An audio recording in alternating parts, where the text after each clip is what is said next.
station.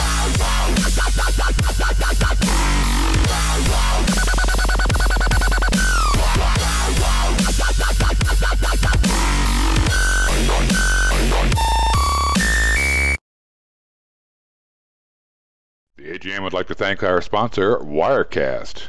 Wirecast software lets you produce professional-looking live events with just a camera, an internet connection, and a computer. Stream or record live internet shows, broadcast breaking news or sporting events, stream live concerts, transmit church services, corporate meetings, lectures, and much more. Wirecast, your webcasting presentation solution.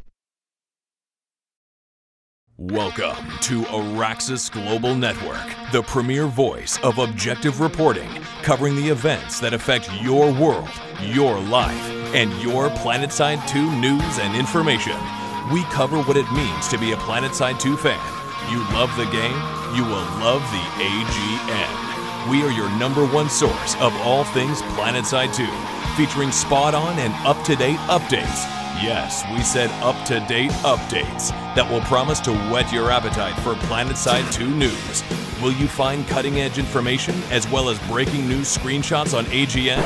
Does a pole dancer have thighs that can crush your head? Yes! And now, introducing your distinguished hosts, your friends and fellow PlanetSide 2 groupies, Hamma and Marsman. Welcome everybody to the Araxis Global Network, the first ever live video broadcast. I am here with Marsman. Good evening, folks. And we're going to bring you some community night action here tonight. I'm going to apologize off the bat for the repeating intro at the beginning. Hey, you know, these things happen. Clicking around a couple times and all of a sudden it replays the video again. But hey, it's an awesome video. That's right. We thought you should see it twice. So. Indeed, indeed. So actually that works out well because we can start off right at this point because we actually got Flint out of the bullpen. Those of you who are old fans of the AGN know that Flint did all of the old broadcasts for us back in the day. We featured him during the break last time, and I forgot to mention it, so props to him. Indeed, indeed. So we want to do a special shout-out to him because he recorded all the audio for that. And then Marsman here, go ahead and went ahead and mixed it down a little bit and put some music in there. And then I'd like to, special thanks to Mir. Everybody out there knows who Mir is. He's a constant participant on the forums, and he took the time to do that video for us and put it together in a very crazy short amount of time.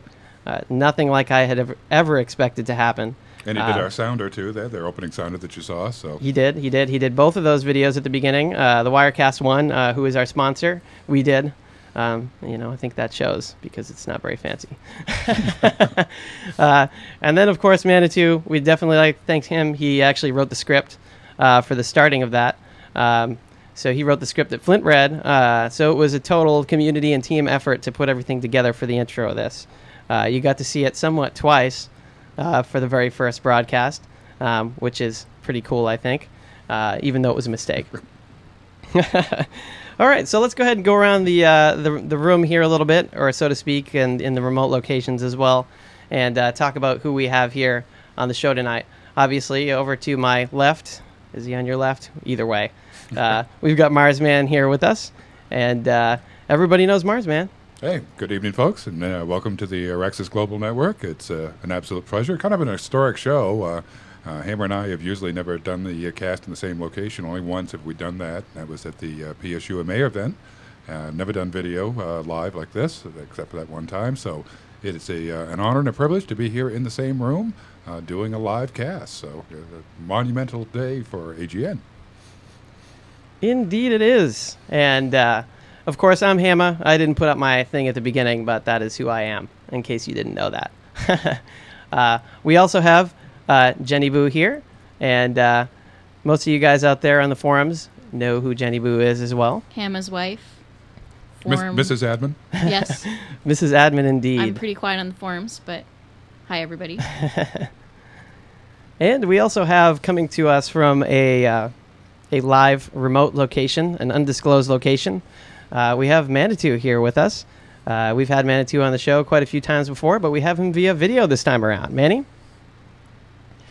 Hey, y'all. It's a privilege here to be involved in this. It's really neat that Hammer would trust me to mess with his baby like this. But it was interesting to be involved. I consider it an honor and a privilege, and really enjoy working with Hammond, Marsman, and Jen as well, and Griffin and the rest of the staff. Tiger Smith, a great bunch of people, as well as the others. So it's a real privilege. Thanks for letting me be a part of this. But of course. All right. So we're going to go ahead and run through some topics here, talk a little bit about the news. First off, we're going to talk a little bit about Perfect Storm. Those of you who don't know, she is a designer on the PlanetSide 2 team. And today she is actually taking part in the Extra Life charity gaming telethon, I guess you would call it. Yeah. Indeed. Yeah. And she's actually live right now over on Justin.tv. And you can find her at this address after you're done watching us, of course, right? But yeah, so she's over there playing. I forgot how many hours she's in. Jen, do you remember? Probably about 18 hours now. So going over, if you can, donate. That would really help the children. A good cause, definitely. Yes, indeed. And you can find the donation links over at that page, justin.tv/Luperza, which is also at the bottom of the screen right now, so that you guys can get over there if you want to check it out after this show. Of course. Big shout out to Perfect Storm. Definitely. She's awesome. You're almost there. Yes, indeed. All right. I know that she's watching or listening in the background, so thank you for tuning in. It's I do awesome. believe she's in the middle of a dungeon. Yes, she is. I believe she's raiding. I think that the game she's currently playing is actually EverQuest 2, if that's correct. Okay, and we're also, as mentioned in the news, we're going to have a contest coming up a little bit later. And what are we giving away? We're giving away, I don't know, actually. What were we giving away? I don't remember. No. We'll have 2 PlanetSide 2 t-shirts to give away, which Mars is actually wearing one of right now. So you could have a chance to win one of those bad boys. All you're going to have to do is answer a trivia question, and you'll get a random chance, if you answer correctly, to win one of 2 PlanetSide 2 t-shirts. They are awesome. Straight from Fanfare. When we were out there covering the event, we were able to get our hands on some of these to give away to the community. Excellent. All right, and one other thing I wanted to touch on here is we actually, in the future, we want to make this broadcast a little bit more involved, maybe a little bit more like a actual TV show more than anything. Obviously, you guys know in the past we've done some broadcasts where we've done live embeds. So we logged into the game, took part in some battles, and covered live from in-game. One of the things we want to do with this is make it even more community-driven than it is already, and we'd like to have outfit commercials or commercials for things that are in-game, things like that. And we're already going to take submissions for those. I don't have a location for you guys to submit them yet, but I do have what you need to make it for, which is important. You need to know how to make it before you can actually give it to us, right? So we're going to require 480p resolution. So if you have an outfit and you want to make, a video for your outfit, or any PlanetSide 2 related thing. Yeah, fan trailer. I mean, some of you guys have done some just fantastic trailers. So. Mm-hmm. Yep, we'll want it 480p and 30 seconds. We want 30-second spots to give everybody a fair share. And it's just kind of a quick promo, just like any commercial you would see on TV. Talk about your outfit, talk about something in PlanetSide 2, talk about any number of different things, and we'll release more details on how you can submit those a little bit later. And I think that'll be a pretty cool thing for the community. All right, so at this point we're going to do a little bit of the news from the last month since we were on before. Indeed. All right. Not an awful lot of PlanetSide news that has happened since the last broadcast. One of the things we wanted to open the news shot with, though, is a little bit of tribute to, of course, the passing of Steve Jobs. And we will certainly miss his presence, his impact on the world. In fact, a lot of the gear that he helped create is in this room. Yes, we are running quite a few of his products in this room right now. Absolutely. So a big shout out, to Steve and all the work that he's done in his life. He will be missed.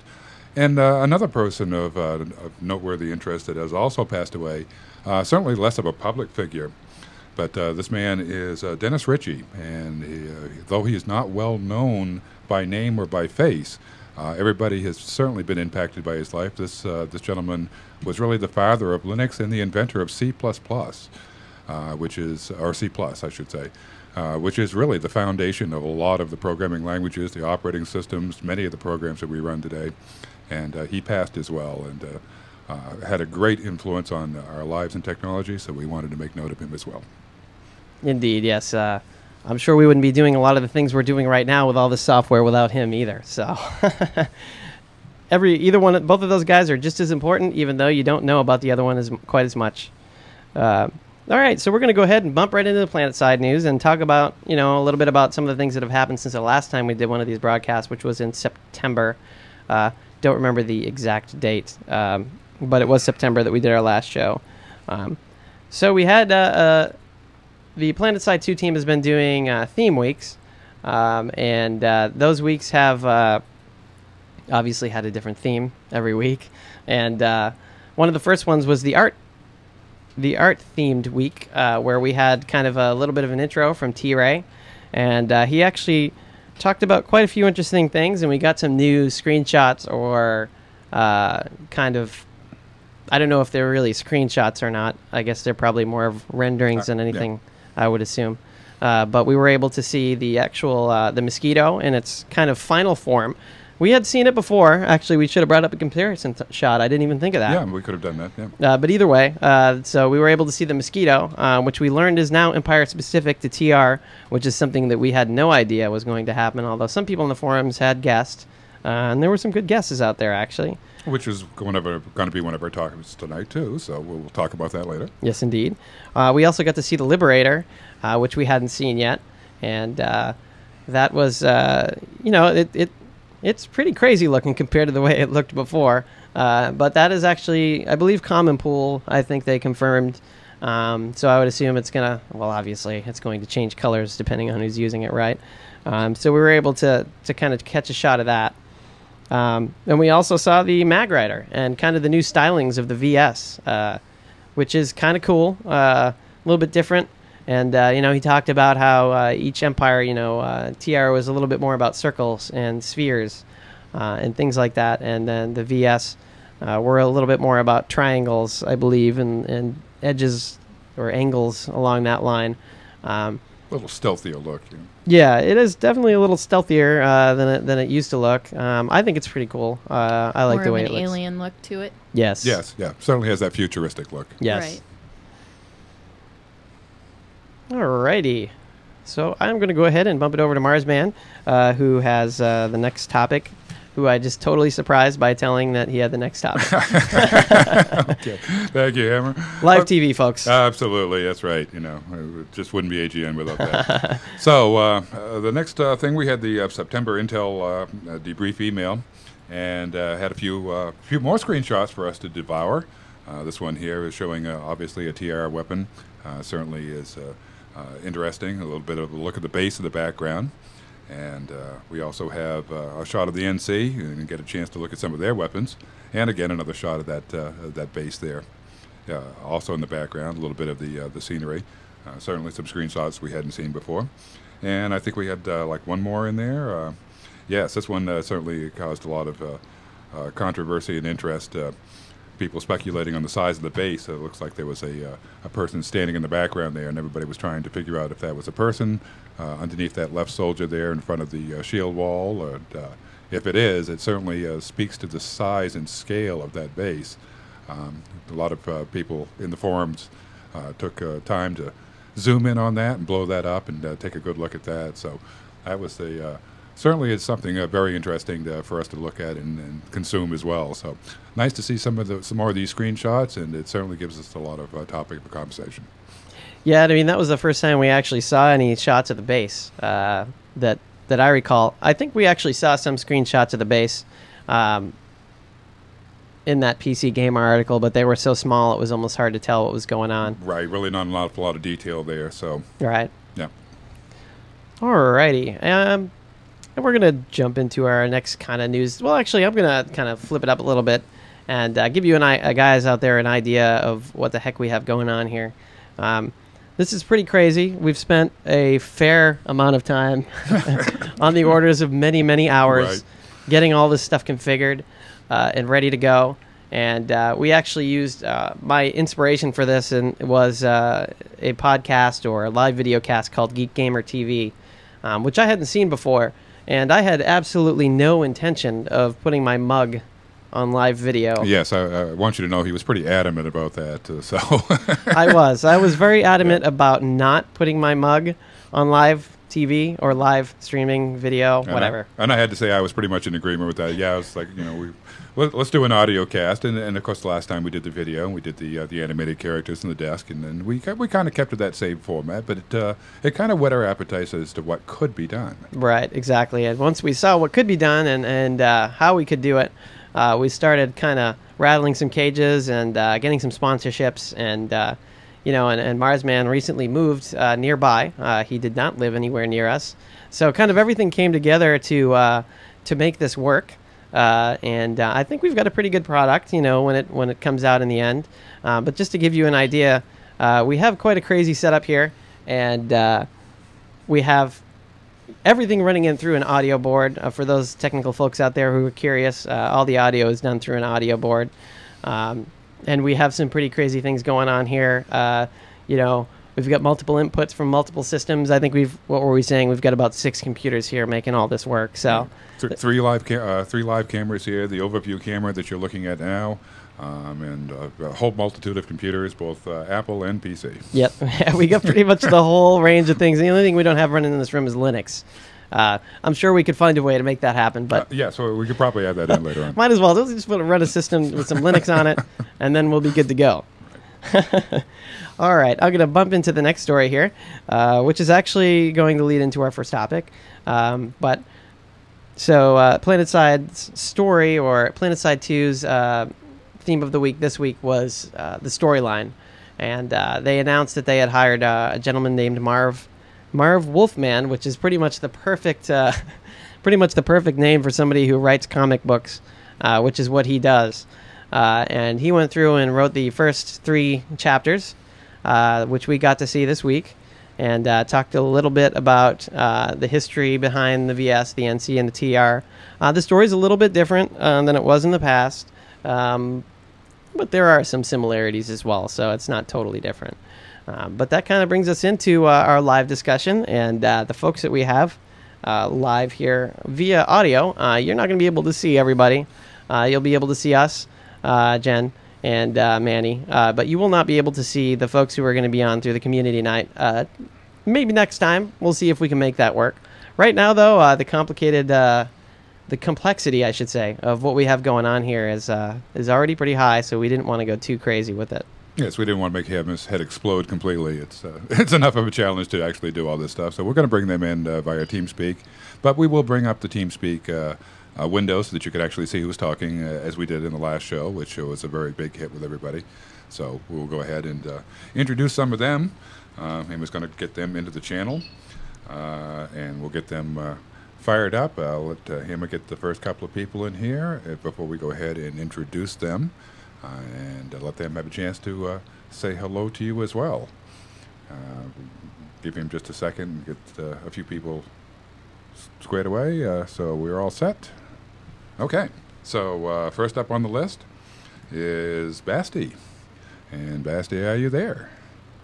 Always me to start. Well, you're alphabetically up there at the top, so.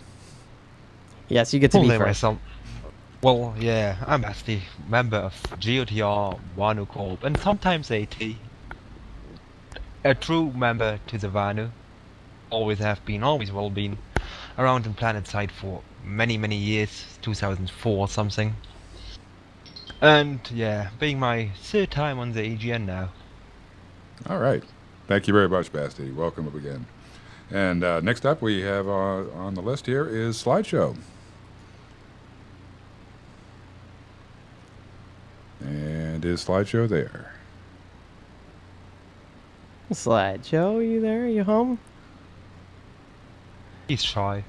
Apparently he's not there. Okay, we'll try to... Oh, we're seeing him now? I'm here, sorry. Oh, okay, Slideshow, go ahead and introduce yourself, please.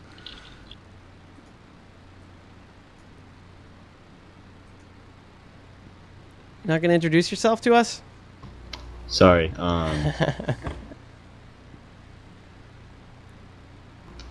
My name's Eric. That's cool. All right. NC, TR, VS. Oh, I play VS. All right.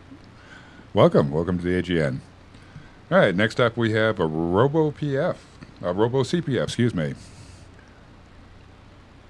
Yes, you can just call me Robo. The N's my initials.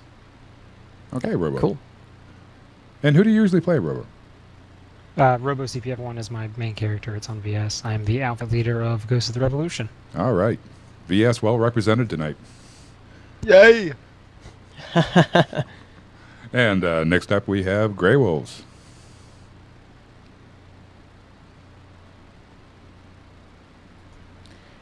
You there? Oh yeah, I'm here. I'm sorry about that. Grey Wolves, I played TR. I've played PlanetSide for about a year after it was released, so about 8 years. And my outfit's Dark Skies. Been with them ever since the first time I logged in. All right. Awesome. Someone representing TR. TR all the way. For life. Okay, is that our group for tonight? That is our group. We've got some extras that are kind of chilling out a little bit in the channel. It is possible that we may or may not bring them in. We'll kind of see how things go. We'll get started here, and we'll see how things go. We've got about 4 people chilling out there, and a couple of them actually applied, but just wasn't enough room for them. But yeah, so we're going to go ahead and we're going to dive right in. And the first thing we're gonna talk about on the show tonight is the new storyline that we heard about, and obviously the story is a little bit different than the last one was, and not extremely different, I guess. I already said that. But anyway, you know, some folks were a little critical of some of the things that were going on, and you know, some of the writing that was in the chapters. But what do you guys think? Go ahead and just feel free to chime in. If you override each other or run each other over, we'll definitely let you know. I personally, at first I was looking forward to the story, but once I read it, I was very disappointed with the errors and just the way it was done. I made a point in the pre-discussion in the green room earlier. Mr. Wolfman, that's awesome. Mr. Wolfman is a comic book author, a very, very good comic book author. And the point I made was, if we had seen this displayed in a comic, I think it would have been amazing. I think it would have been a really awesome comic. But because we have to see the text in order to know how the characters feel and what the characters are doing, I thought it lacked a little bit. And I hate to be critical, but I did think it lacked a bit. Yeah, absolutely, I agree with him there. Yeah, I think it certainly would have been better if we'd actually seen it in comic book form. And when I first read the announcement, I actually thought that they were going to actually do that and have him actually drop a comic and do that type of style. And yeah, I think it was a bit of a disappointment to just to see it in text form. It would have been beyond awesome, but what really bugs me about this entire thing is, I mean, the story is good and stuff, I like it, but all those arrows they put into the 3 chapters is just unprofessional. I mean, they mistyped Sears. They did switches between ranks of certain soldiers and stuff. That's nothing you do as a company. It just looks like, no, fanfic. Yeah, it definitely seemed like fanfic quality to me, and just all those mistakes, characters naming mid-paragraph, it really gets to you. It almost seemed like it was rushed, and I believe that most of the PlanetSide fans would have preferred to wait and make sure that it was clean and finished. This is Manatee speaking. I think what's happening too. Getting some feedback. Yep, seems to have cleared now, so go ahead, Manny. All right, well, anyway, what I was, and I love to write. You guys know I'm an amateur writer. I don't have anything published or anything, but I do love to write, and I've written a number of stories about different subjects depending on what I'm playing. And I wrote one earlier back in PlanetSide 1 just to play around. Me and Hamill were doing this stuff, and he wanted, he kind of mentioned you could do some stuff, and I wrote some stuff up. and not having, any kind of schooling in that type of thing, and reading that story, and I'm not going to be critical of the guy because, I mean, he may have his reasons, but like everybody else is saying, there's some glaring miscues in that story. I'm not sure why. Some of the editing was pretty bad on the website. They picked it up and cleaned it up quickly when it was mentioned, but I'm just a little put off by that. It could have been a little bit more quality writing effort in the story. That it was disjointed. There were some glaring errors about geographical locations of fire coming in. Just be nitnoid. But I agree with the rest of the guys. I was a little bit disappointed. I was looking forward to see how they were going to do it, how they're going to develop the story, and it just kind of burst my bubble a little bit. So I'm waiting to see how it plans out. Maybe they'll listen to the feedback of the community, and the guy will bring it up. Bring the standard up a little bit.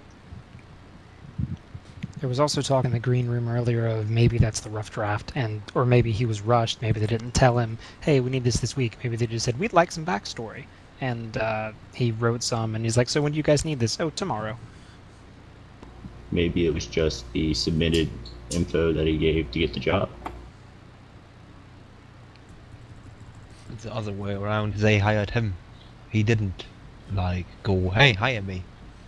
That is a good point.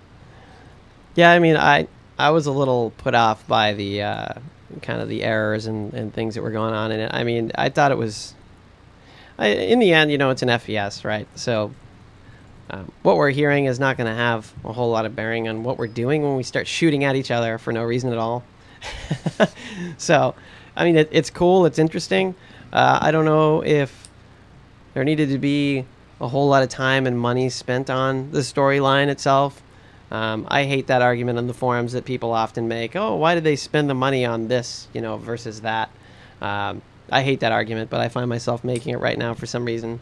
It just didn't feel like something that really needed to be done, for sure. I don't think it needed to be in-depth. I think we just needed the generalization of it as FPS players, in my opinion. Well, I mean, think about it this way. If you're going to do something like that, this is the way I feel about it. If you're going to do something like that, put a 100% effort into it. Don't do it just lackadaisical. If you're going to be representing your game in this story and you're going to be highlighting it each week and really putting a lot of fanfare into it, make sure it's done well. If you guys know, Hamma and Mars and these guys work hard on the website and the wiki and stuff to make sure that they're. By the way, this is a shout out for the wiki. Yeah, make sure you visit the wiki. But big thing is they put a lot of effort into this, and to do that's a level of professionalism that's expected within the community. So I was a little bit disappointed in that. Now, again, does that mean it doesn't bode ill for anything? No, I don't think it does at all. This is a different avenue. The game is going to be something different. They're not basing the game on this guy's writing skills. They're basing it on the people who are developing it. We know what they're about. We've seen Higby, we've seen T-Ray. We know these guys are professionals, and the standard is very high for them. So I don't attach any meaning with that, but I was a little disappointed in the storyline. Maybe they'll clean it up.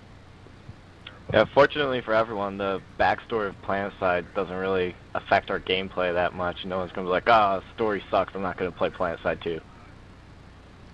Right.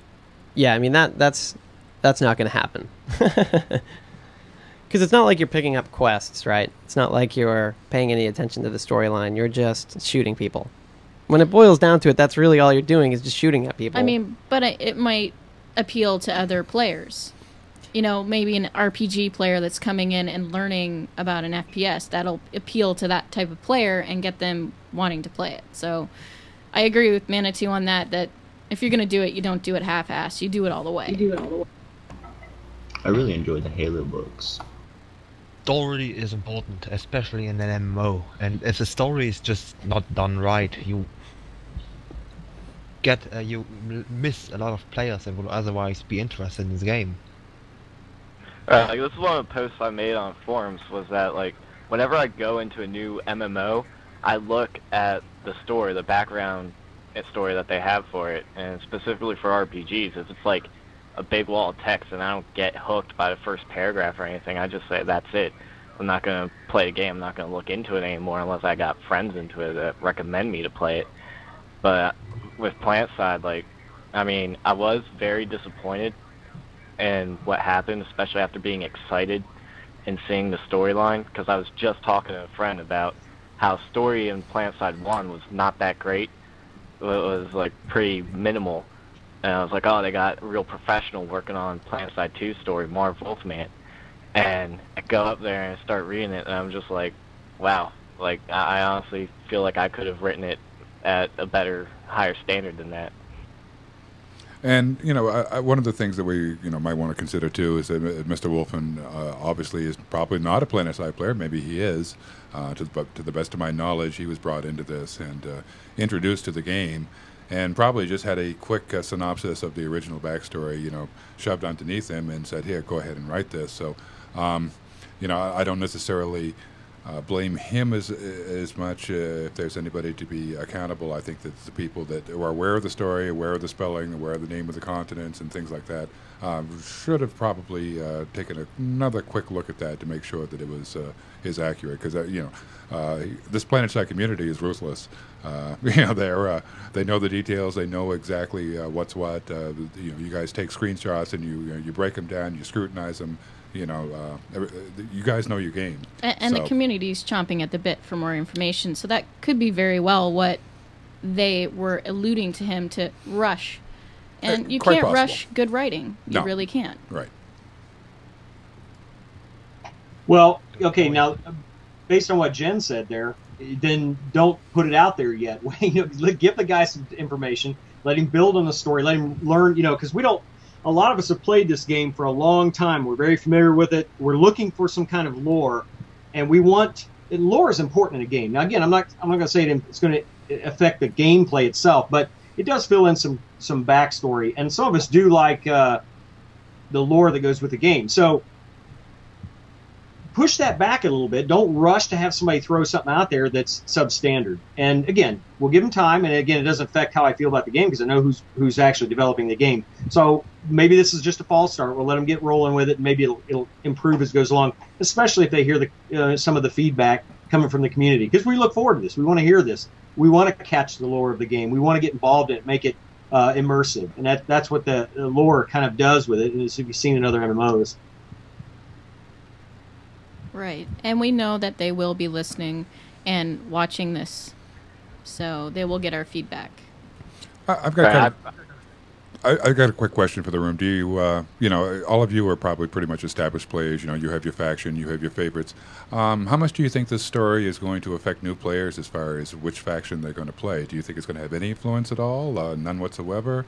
Do you think somebody's just going to look at the mechanics of the game and say, I want that spray and pray factor of TR, or I want that heavy hitting aspect of NC, or the quickness and accuracy of Vano?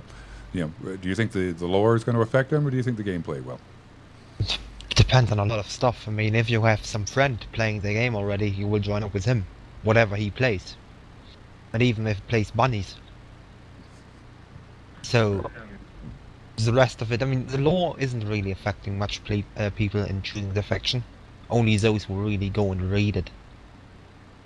Well, personally, when I first started playing PlanetSide, I had a lot of trouble figuring out which faction I was going to play initially. And I looked into it a lot, and what really made me decide was like the uniforms and the art of the different factions. But I definitely feel like the backstory is going to affect it a lot, especially with how powerful the backstory is right now, with how they call like the TR tyrannical, at least the TR that's on Araxis right now. They make them appear to be like the British on the British colonies in like the 1700s, with like how oppressive and they are, and limiting people in their free speech and such. So I definitely feel like it'll factor some people in choosing their faction. I think that's a good point, because if you look at some of the other MMOs that are coming out that are betaing now, in beta test now, the Old Republic. I mean, we all are familiar with Star Wars. So before getting into the game, we've actually, some people have actually selected, well, I want to be a Sith, or I want to be a Jedi.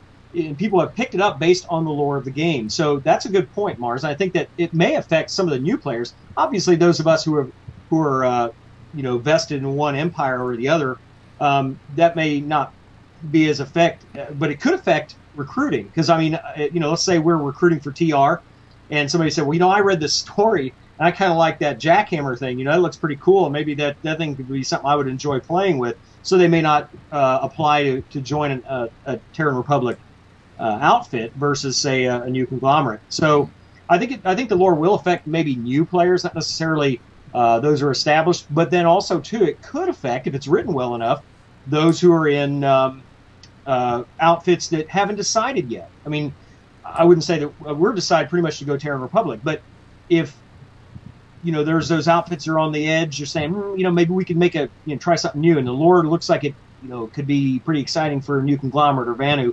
Yeah, who knows? I think that's a good point that you bring up. It's a good question. I have to think about that one myself when we do our recruiting.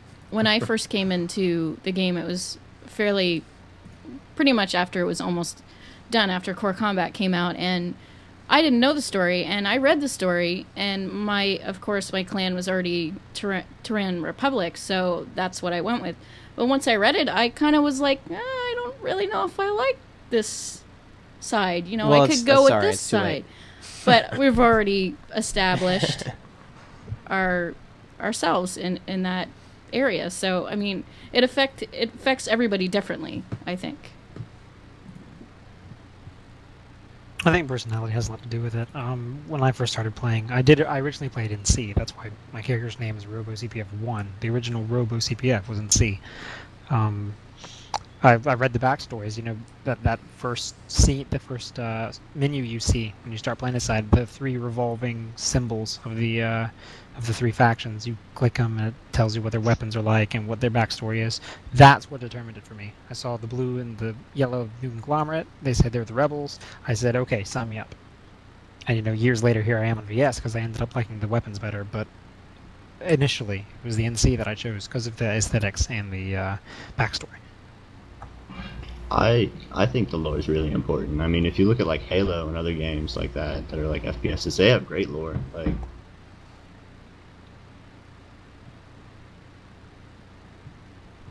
it ends up being all VS then, because we have a fucking alien being behind us. I mean, deal with that and CNTR. The way I look at that from a Terran Republic standpoint is you need to get allies because you can't beat us on your own. That's the way I look at it. Oh, no, we don't want to start a flame fest in here. See, repeat that again when our starships bomb you to shreds. We'll all be breaking out the guns and shooting at each other. Yeah. Don't make me moderate you all.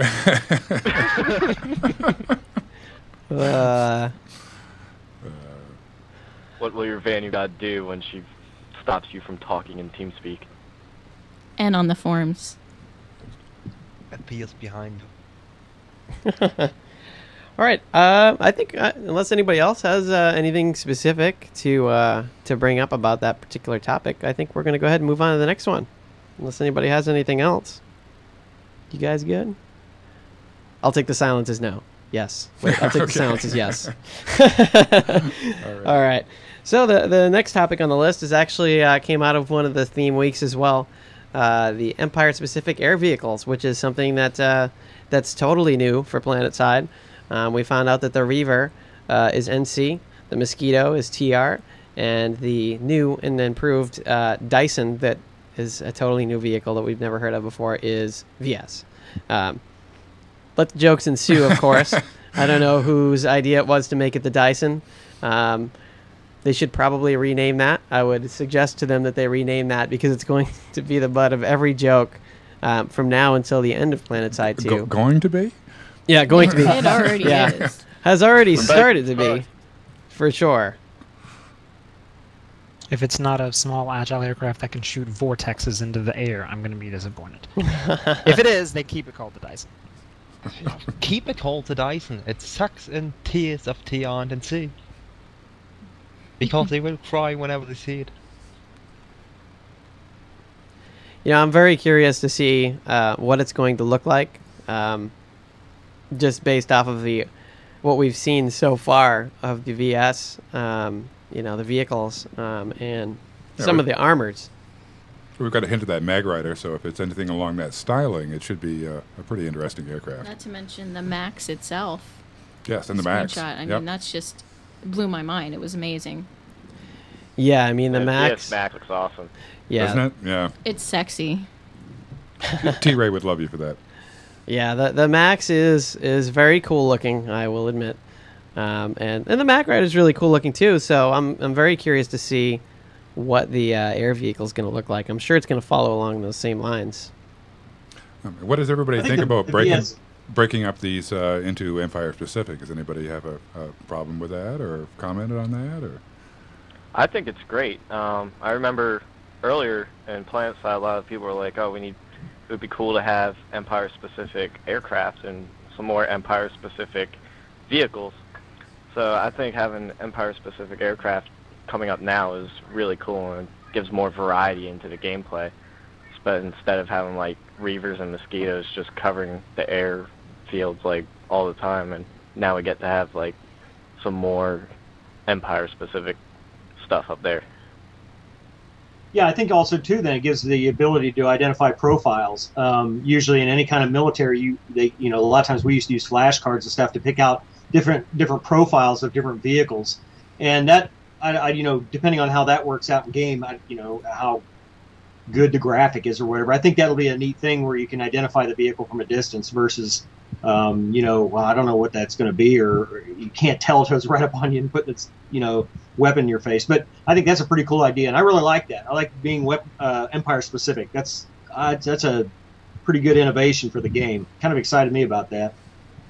Yeah, I'm sure every PlanetSide veteran has a memory of being in like a Galaxy or any vehicle and looking off, seeing like a black dot in the distance and being like, "Oh, is that a friendly mosquito or is that an enemy?" Three things. First of all, we lost Robo to real-life girlfriend attack. Ooh, Second thing is aggro. Yeah, aggro. Second thing is, I mean, they need to do the 3 aircrafts right, because the silhouette of those things really count now. I mean, if you have a small Mozzie but a big ass Reaver, what you're gonna do is NC. You just whine about it that your plane is that big and the TR is that small. And the third thing is, someone just said that on the Twitch TV chat, they should call it the Ray. The Dyson. The Ray? The Ray. I assume T-Ray? Yeah, I was going to say assumed after T-Ray. Yeah, T-Ray, the Ray. That would be awesome if they would do that. That would be extremely awesome. And it should fire glaze. Kill all. It just gives a stony stare. Yes. Yeah, it should have T-Ray's face as a weapon. Shooting out T-Ray's face everywhere. That would be interesting. Saying, "Dude, we got this." Right. Yeah. That beats Velociraptors, yes. I don't know. The Velociraptor gun sounds pretty awesome. This is totally off topic, but one of the things that has annoyed me so far about the dev team is that there's no TR representation, which is very disappointing. So far, all the devs have either been NC or VS. Right. The last time around in PlanetSide 1, we had Dave G, Smoke Jumper. He was TR. He was big into TR. At this time, we don't have any, man. That sucks. There's got to be somebody. Lost already. What's that? Yeah, right. That's true. They're just they're waiting. They're saving the best for last. Even Higby is gone NC. Right. Yeah. Yeah. I mean, sheesh. Sorry, that was totally off topic about what we're talking about, but it's because the last time, when PlanetSide was in development, we had somebody from every empire on the dev team. Yeah. Because Smoke was TR, as I said. Is that not correct? That's John Smedley is TR. No, he's NC. Just correcting Sniper Steve and IRC. Yeah, no, he is. He's actually NC. He makes it pretty obvious whenever he sees us. Yeah, whenever I see him, whenever I talk to him or whatever, it's he makes it pretty apparent that he's NC. But the last time, and then we had one of the old creative director, Kevin McCann was NC, and then obviously we had T-Ray that was VS. He's been VS from the start. Kevin was Striker for those that may not recognize the name.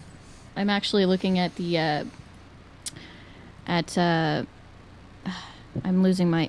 Go back and I will get my. All right. Welcome back. That tends to happen. All of a sudden you're like, "Whoa, train of thought is gone."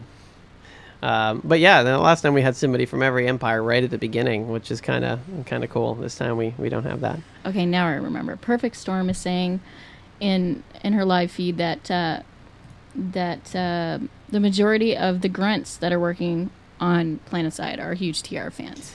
You know, that's kind of funny. It seems like it would be the other way around. Yeah, true. But nice to know that there's a sizable force of TR out there on the dev team. Yeah, at least we're being represented. We'll take the grunts. That's right. Yeah. Oh, we may not be able to see them or have any idea who they are on the team, but they're TR. So I guess we can be happy with that. Okay, we kind of derailed wow, that I topic totally a little epic bit. failed. Yeah, I derailed the hell out of that topic. We can just go back to it. It's your show. That is true. It What is. were we talking about again? Yeah, I don't know. What were we talking about? Oh, right. Empire we specific. were on the Empire specific vehicle. And, That's and right. the Dyson. and specifically, the topic started with the Dyson. Oh, right, exactly. Oh, yes, okay, the okay. Dyson. I'm sorry. Okay, yeah. Empire specific air vehicles. Yeah, some of you guys have commented and chimed in a little bit about what you thought about it. Personally, I think it's pretty cool. I think it's different. And I think PlanetSide 2 needs to be different than PlanetSide 1 in a way. And I think it's neat. I mean, you can configure your air vehicle however you want. So a Reaver is not necessarily, what it is now. Right. It could be anything. This is true. Same with the Mosquito. And I would assume same with the Dyson, although maybe it has some additional attachments. Are they supposed to be modular? Is that what the whole deal is? These things are going to be Yes. modular to be able Yes. to slap. So see what it does is you've got this basic platform, and from that platform you're going to be able to, obviously add modular items to it. And what are the themes of the empires? The NC is they have their specific theme. The TR has specific theme. BS, they have the specific theme. So you're going to see that. And I think that's really cool because then what it does is it plays to the strength of these empires. I'm looking forward to seeing what they're going to do because I like a modular system rather than something that you're locked into and you jump into the same thing every time. So I'd be kind of curious to see how that works. Now, have we actually found out if the modular system is actually going to be Empire specific as well? Or is it just going to be a generic set like, you do a rocket pod for your tank busters, you got, your machine guns for anti-air? I don't think we really know that for certain. Yeah. Has It would be not I been remember confirmed. hearing somewhere that they said that they'd have like your basic things that you'd be able to unlock, but that certain empires would also have their own things that they can unlock, like different empire-specific things. I'm not sure where I heard that though, so don't take my word for it. But I'm pretty sure it's going to be at least some empire-specific unlocks, along with like common pool. Well, that would make sense. Yeah, going with the theme of the Empire-specific air vehicles. Yeah, I mean, it would make sense for them to follow the whole, And it would certainly provide some uniqueness to each aircraft as well. I mean, if you've got, NC attachments that hit a little harder and, TR attachments that shoot a little faster and VRs that are beam-based, energy-based. Right. Yeah, I mean, I can't imagine that they would do it any differently than that. I would imagine they'd follow along the lines of, what the Empire is, for lack of a better term, Right. with the high rate of fire and the heavy hitting and the energy weapons and stuff like that. I'm trying to think. I'd be curious to see what they do with that, how they balance because the energy weapons have that AOE type deal with splash. I'm curious to see how they're going to deal with that because that's a balance issue. It's always been, a complaint. I mean, I don't say a complaint, but it is a people will say, well, if you get a splash damage, I wonder how they're going to, that's going to work or not on the aircraft. It'll be interesting to see how that works with aircraft. Because think about an aircraft that does energy weapons that has, well, for instance, and I don't know, but spitting out globs of energy at troops running on the ground, that could be kind of disastrous for a rush at a wall or something. That'd be awesome for the VS. Not so awesome for everybody else on the other side of it. Yeah, I mean, for sure. Yeah, I mean, VS weapons were always a little bit, I don't know. Well, obviously I'm biased, right? So I can't really say for certain. You guys who are VS, I'm sure, thought that they were either weak or just as good the way they were, I'm sure, right? I like the VS guns a lot. Yeah. Yeah. Yeah, I mean, those of us on the receiving end always hated them, but right, but Depends on which end of the lasher you were on. yeah, but again, that's the way it goes. I'm TR forever and always, but I absolutely love all the VS equipment. It's just awesome. It is fun Well, stuff. each one of them have a strength, right? I mean, each one of them are tactically strong in certain areas. The VS tend to be able to hold down a indoors in a hallway or something because of the splash, whereas outside, outdoors, it's a little bit more difficult. A projectile weapon like the TR's projectile weapons were a little bit better. I mean, and then of course, each one has their own strength. So I think it was well balanced in PlanetSide, the first one. So I'm kind of curious how this is all going to work out. They did quite well with it. I mean, there were complaints. Everybody complains about this or that. One thing I never understood, I'm just going to say this now, is flak in the 28th century or whatever it is. What is up with flak? I never figured that one out. I mentioned that when we were in Vegas, actually. Yeah, that was always a like a what the hell were you doing type of. The TR spent all their money on prowlers. They had to use anti-aircraft from fucking World War II. Right. I mean, they had to go like, oh, well, like, we're going to go into this warehouse. I'm sure there's something in here that we can make use out of. Dig out the old stocks from way back. Yeah. Right. You think it'd be a little more, new and fresh, seeing as it's supposed to be the future. So that's what I pointed out. And they said, how do you know they wouldn't use flak? Well, I don't know that, but it's not real. So therefore, in my opinion, it should be better, not worse. It's new. Well, going back a little bit, I don't mean to take control of where this is going or derail the conversation at all, but going back to like balancing the weapons that we were talking about a short while ago, in PlanetSide 2, we know that they're looking towards having more combat on more of the continent in more open areas, and the bases are going to be a lot bigger. There's definitely going to be more space there. I don't think we're going to have these like narrow corridors and winding stairwells that we're all close together. So I think balancing is going to be a lot different. We're not going to see things like, oh, well, this Empire has something that's really strong close quarters, and this Empire has stuff that's really strong in the outdoors. I think that things are going to have to be more balanced overall, just by the nature of the hexagon territory capture system that they're implementing. And a perfect segue, Grey Wolves, which is exactly our next topic of conversation. And since you brought it up, we might as well slide right into that and start talking about weapon balance. I must be psychic. That's right. Yes, indeed. You just No, read the we did topic not. list. We did not point him in that direction, people. Yeah, so Higby, I don't have the post up in front of me. I don't remember exactly what it was, but he came on the forums and commented at the fact that they have a couple of different methods of balancing weapons this time around. We heard that COF is back, and then we also heard that they had type of a kind of a recoil, a little bit of a recoil mechanism as well for balancing weapons. I'm not really sure if they had any type of. I think it was total COF. The last time around, Cone of Fire for those of you who don't know what that is. I believe it was totally Cone of Fire the last time around in PlanetSide 1. Oh, just before we move on to the rest of the topic, I didn't realize that. So we're going to be doing the contest here. It's coming up very soon, and for a chance to win, you actually have to be registered on the forums. You're going to have a few hours after the broadcast to enter. But if you're watching and you're not registered on planetside-universe.com, might want to get around to that for your chance to win PlanetSide 2 t-shirt. Nice. So we want to announce your forum name and have the forum participants be able to congratulate you. So sign up for the forum so we can... Yes, it's our way of saying thank you for supporting PlanetSide Universe. Right. Indeed, for sure. Okay, sorry about that. Nice t-shirts. Very nice t-shirts. Yes, they are. So we'll go ahead and sorry about that. I totally derailed that. I meant to say that first. But so what do you guys, about weapon balance? And obviously we don't know what the heck is going on in terms of weapon balance or what's going to happen. But what are your thoughts on Higby's comments, what he said?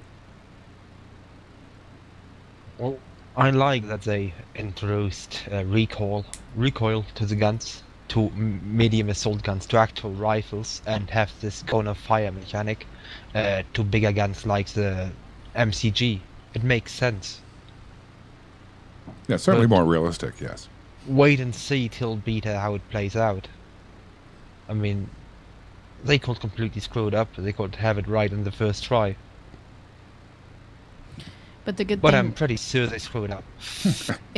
well, the good thing is that we've already been confirmed that they will fix problems if the community and the players feel they are problems. So that's good to know. Yeah, that's well, that's the key. I mean, listening. You guys understand something. We all know this. When PlanetSide first came out, it was really rough. There were some things that had to be fixed. Again, it was cutting edge, but and they responded well to it there at the beginning. And I think that's what you're going to see here. They're very cognizant of the community. They know what. I mean, they're really listening to us. You guys have seen the forums, how they interact with us. So it's. I mean, they do it quite well. So I'm not too worried about it. I think it's going to work out well with them, and I think that if there are any problems, they'll probably react fairly quickly. They have a long-term goal for the game, so for them to just throw it out there and let it sink, I don't think it's going to happen. I think you're going to see a lot of work with it. I'm excited about it. I'm looking forward to seeing what happens. I know it may come out rocky because of most games in their first issue they are rocky, but as it develops and as it matures, I think we're going to see something really good. Well, on talking about the Cone of Fire and the Iron Sights, I had a little back and forth with Bags on the forums there, and personally, I don't really mind what the mechanics are for shooting. I mean, Cone of Fire, I'm fine with that. It's just tapping on the mouse and stuff. I like the Iron Sights a little bit because you can like aim center mass around chest, below neck, and you go up and hit someone in the head once or twice before recoil pushes you away or something. But one thing that Bags brought up was that with iron sight types weapons, you get a lot of spray and pray kind of action going on, where people are like just shooting and going around. And then when I thought about it a little bit more, it's a little bit more exploitable because some people have on-the-fly DPI settings on their mouse, and they can just set it up ridiculously high while they're playing. And with that high DPI on your mouse, like you can start shooting, recoil, go everywhere, and then immediately bring it back down. So that's something to think about when you come to iron sights in this game. Whereas a lot of people don't like Cone of Fire because it's a little bit more random, and you need to just manage your Cone of Fire a little bit. But it's something interesting to think about. I believe that they're putting a lot of thought into making sure the game's balanced before it comes out, and that's why they're not giving us release dates or beta dates. They really want to make sure that it's ready before they get into things and start actually testing it with players. Yeah, and as Higby said, too, they're using this as another method for balancing. So they can use this recoil and the Cone of Fire together as tools to try to bring these weapons into sync. Didn't Higby actually say they can use boss at the same time? Like have the recoil and the Cone of Fire on the same gun? I'm not sure if he said that or not. I'd have to go dig out the post. I think you're right. I think he might have said that they can use a combination of both or one or the other. Yeah, I think he said something like they'll have Cone of Fire and Iron Sights and possibly a combination of both. That's what I think he said. I mean, that would fix the exploiting with the DPI settings or the Counter-Strike like keep firing and just get your mouse down a bit so you still hit. Because at some point your shots go all over the place. So how would a Cone of Fire affect an energy weapon for VS? How would it affect that? Same as TR and NC weapons. It's exactly the same. Just kind of randomizes your hit point, I would assume. But if you're firing an energy weapon that has splash damage, how does that, I mean, does that really affect it that much, or? Well, the shots go somewhere, but if they land there, there's splash damage around the area. Not solid damage. You would get more splash than solid. Right.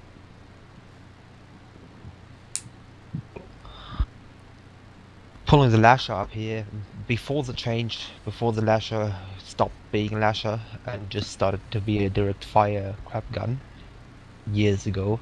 I mean, the Cone of Fire didn't affect us that much because even if our shots missed, we still did good damage. Yeah, back in the day, the lasher, like, even with a huge Cone of Fire, your balls of energy were just so huge. It was almost like the bigger Cone of Fire was, the more chance you actually had of hitting your target. Because, like, the balls are just so big, everything inside your Cone of Fire was going to get hit. I used to just go into that person. Jen can't resist her laughing about your comments. She's just That's sitting, what she said. She's, Sorry. she's trying to contain her laughter, and it's just not working. I have out. a dirty mind. We'll have to have Mars ready on the mute button. Come on, they were both starting to snicker. your energy balls, they were just so big. All right. Okay. Well, moving right along into. Jealous? That's oh man. This is why we can't have nice things here on AGN.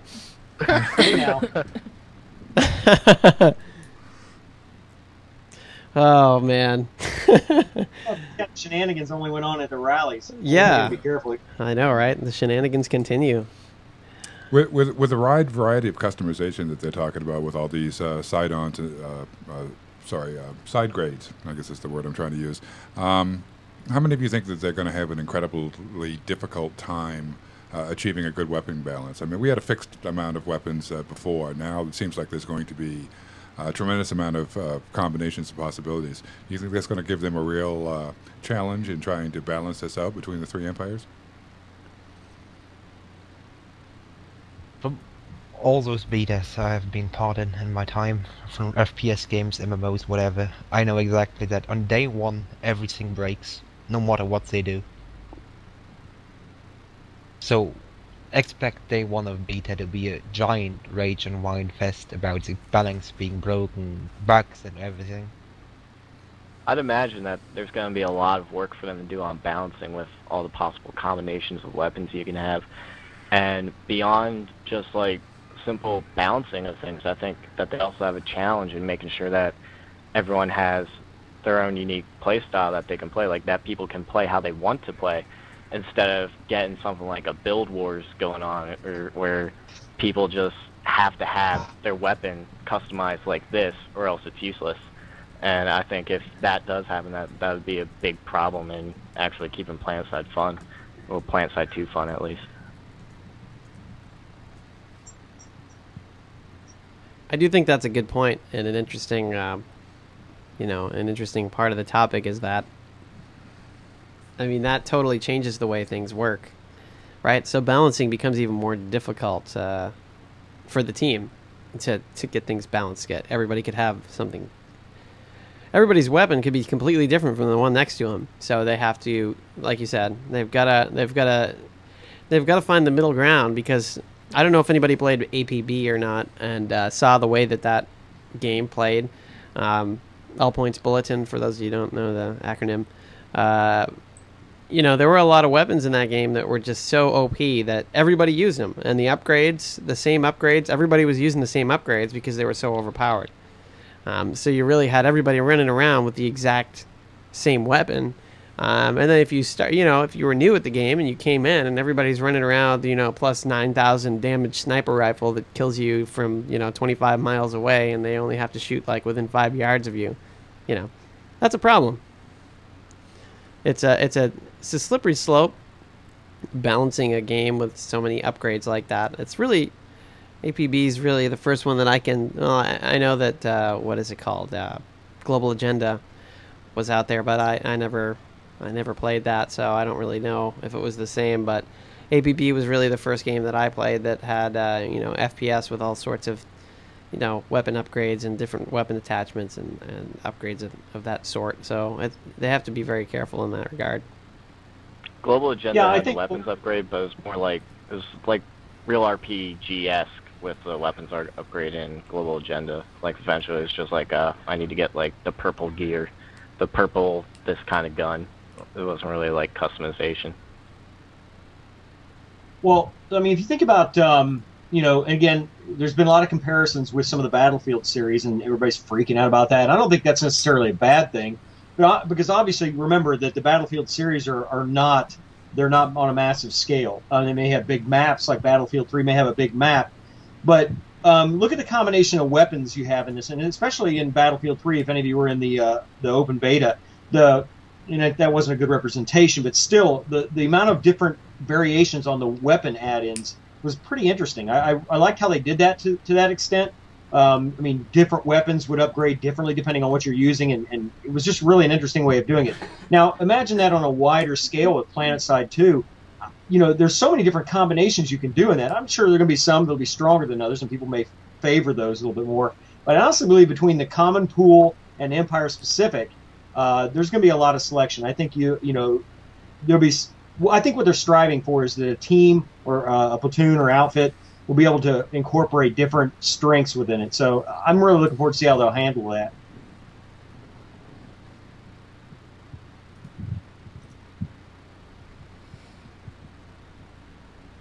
Total silence. Wow. Nobody has anything to respond to that with. Well, I think that it's going to depend on what Manitou was saying is not everybody's going to be running around with the same gun with the same attachment. It's going to be depending on your play style. Like, for instance, Marsman, he loves medic, so he's going to be customizing his stuff to support. Whereas someone might just want to run around and kill people, or someone wants to be, so it's very much, in that regard, there's not those 4 set classes, You can do whatever you want and customize it however you want. It's not like that exactly. I mean, medic is a specific class, like engineer, but it's you can customize your weapons to shoot faster but do less damage, or be more accurate, and do something else worse. That's the thing, and I don't really see yet the use there, because everyone would just go highest damage, highest accuracy, or highest rate of fire, highest damage, just highest damage every time. Yeah, well, one of the things that they mentioned was that they're going for side grades, not upgrades. So I think that if you try to get more higher damaging weapons, you're going to lose accuracy. You're going to lose something whenever you do that. So I'm thinking what's going to come down to is you either have like a really good weapon, or one weapon that's really good for close quarter combat, and weapons that are really good for like medium range or very far range, with how the customization works in the side grades. Well, yeah, but players tend to use the highest damage stuff always, for some reason. I don't know about. I mean, I don't know. I mean, I don't necessarily always grab the highest damaging weapon. Sometimes it depends on where I'm at, the tactics I want to use. One thing I did notice in playing in Battlefield 3 is the suppression factor was kind of neat. I really enjoyed that. Just being able to do the suppression while your squad moved up or something like that. That was kind of an interesting aspect. Now, it wasn't maybe necessarily the most high damage or high value weapon at that point, but you could lay down some suppression. So I don't necessarily. It just depends, I guess, what your team needs. Yeah, it's fun to have a hard-hitting weapon, but I think that eventually, I think depending on how your play style is, your person. Somebody mentioned earlier personality. I think that's going to play a lot into it as well. Well, you may have a situation too where you would, if you're not a particularly good shot, if you have a high damage weapon and you don't land a lot of the bullets on target, then having a high damage weapon is really not that much an advantage for you. Whereas maybe a high rate of fire might be, because you're going to have more bullets in the air and maybe more chances to hit that person if you're not a particularly good shot. So again, as people have pointed out, I think it does depend on your play style, your skills, your ability, and what the situation in the game happens to be at that moment. What do you need? Exactly. Yep. I'm just going to chime in here for a second, and I invited a couple other people into the channel because Robo left, and or what did he got aggro, I would assume, is what you guys are saying. So I want to bring a couple more people into the channel here. We have another guest here from. Hopefully, I didn't catch you guys totally off guard. If so, I apologize. But we have Captain Insanio, who was here last time, I think, if I'm not mistaken. Yes, he was. We have him back in the channel here. Do you want to go ahead and say hello and kind of introduce yourself? Hello, I am Captain Insanio. I was here last time. I'm great to be back. Also, I am the author of the Why I Should Have Been Banned series up on YouTube, and I know some of you guys really enjoyed that. And hopefully I have another one coming for you. Nice. Watch this. It is awesome stuff. Yes, good read. Good view, rather. All right, and we've got another person in here. We have Hellfish88. Some of you may know him from the forums. And I decided to invite him along as well. He actually applied and just missed the cut, but it turns out that we have room. So if you want to go ahead and say hello to everyone. Hey guys, how you doing? Hellfish here, new conglomerate forever, as you may know that. And yeah, it seems our spies worked perfectly. Let's just put it that way. Yeah, girlfriend aggro my ass. Can never trust us conglomerate folk now, can you? And last but not least, we have Lunar Child here in the channel, who does not go by Lunar Child in the forums, or does he? Yes, he does, but he goes by something else as well, I know. We want to go ahead and say hello to everybody. Oh, hello, I'm Lunar Child, also known as SG_01 on things like Twitter and other things. And you might also have seen the nice Q&A tracker that I put up on the Q&A yesterday, and I hope to be providing that to PSU in the future as well. Yes, indeed. Thank you for that. It's pretty sweet. Oh, and Vanu all the way. Welcome, everybody. My man. Yes, welcome everyone. I'm sure you guys were somewhat paying attention, or at least I hope you were. Hope you were watching to the current conversation we're having about weapon balance in the game. Yeah, weapon balance is going to be key for gameplay, obviously. I definitely liked how everyone was commentating that each empire does have a specific role they tend to excel at, but at the same time has a weakness.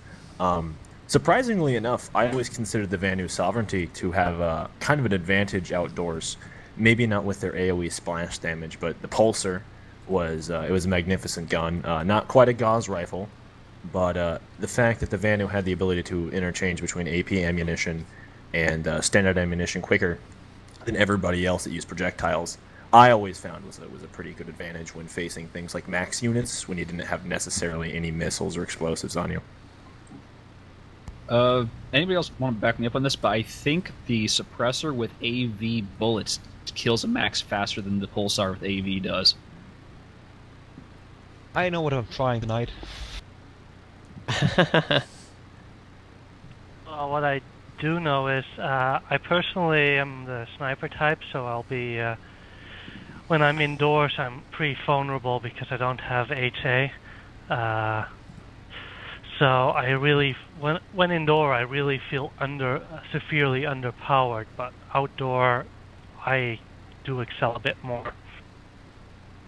Well, now I was listening to you guys speak, and I was trying to track different tactics, different areas that you're working in, and to see how each weapon system, depending on the personality or depending on the use, it affects a different tactic and use. So it was interesting. We saw Pulsar, we saw the suppressor, and we saw some different ideas about both of those weapons. And I think that's what you're going to see as the game, as PlanetSide 2 comes out, especially with now that you got the common pool weapons. And I think that's going to be really interesting, seeing how the chemistry between all the weapon systems work. And people will select the one they want, and then somebody will say, "Well, I like this better," or "I like this one better." But either way, it's going to be interesting to see how the dynamic plays out. I'm excited about it. I really, to strike the balance at the beginning is going to be difficult when it first comes out, unless they just really nail it. That would be great. But I expect that there'll be some balancing as it goes through. Just interesting to hear it. Well, we're still balancing.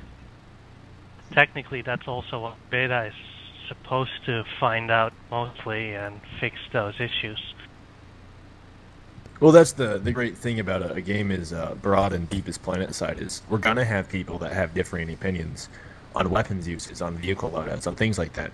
It's going to make it nice, so you won't run into the same thing over and over and over, or you won't look around a courtyard and it's the same soldier over and over. Everyone's going to be trying to work their own angle to try to best take the advantage. Exactly. One thing that, like talking about how each empire works differently and has their own feel and different things they excel at.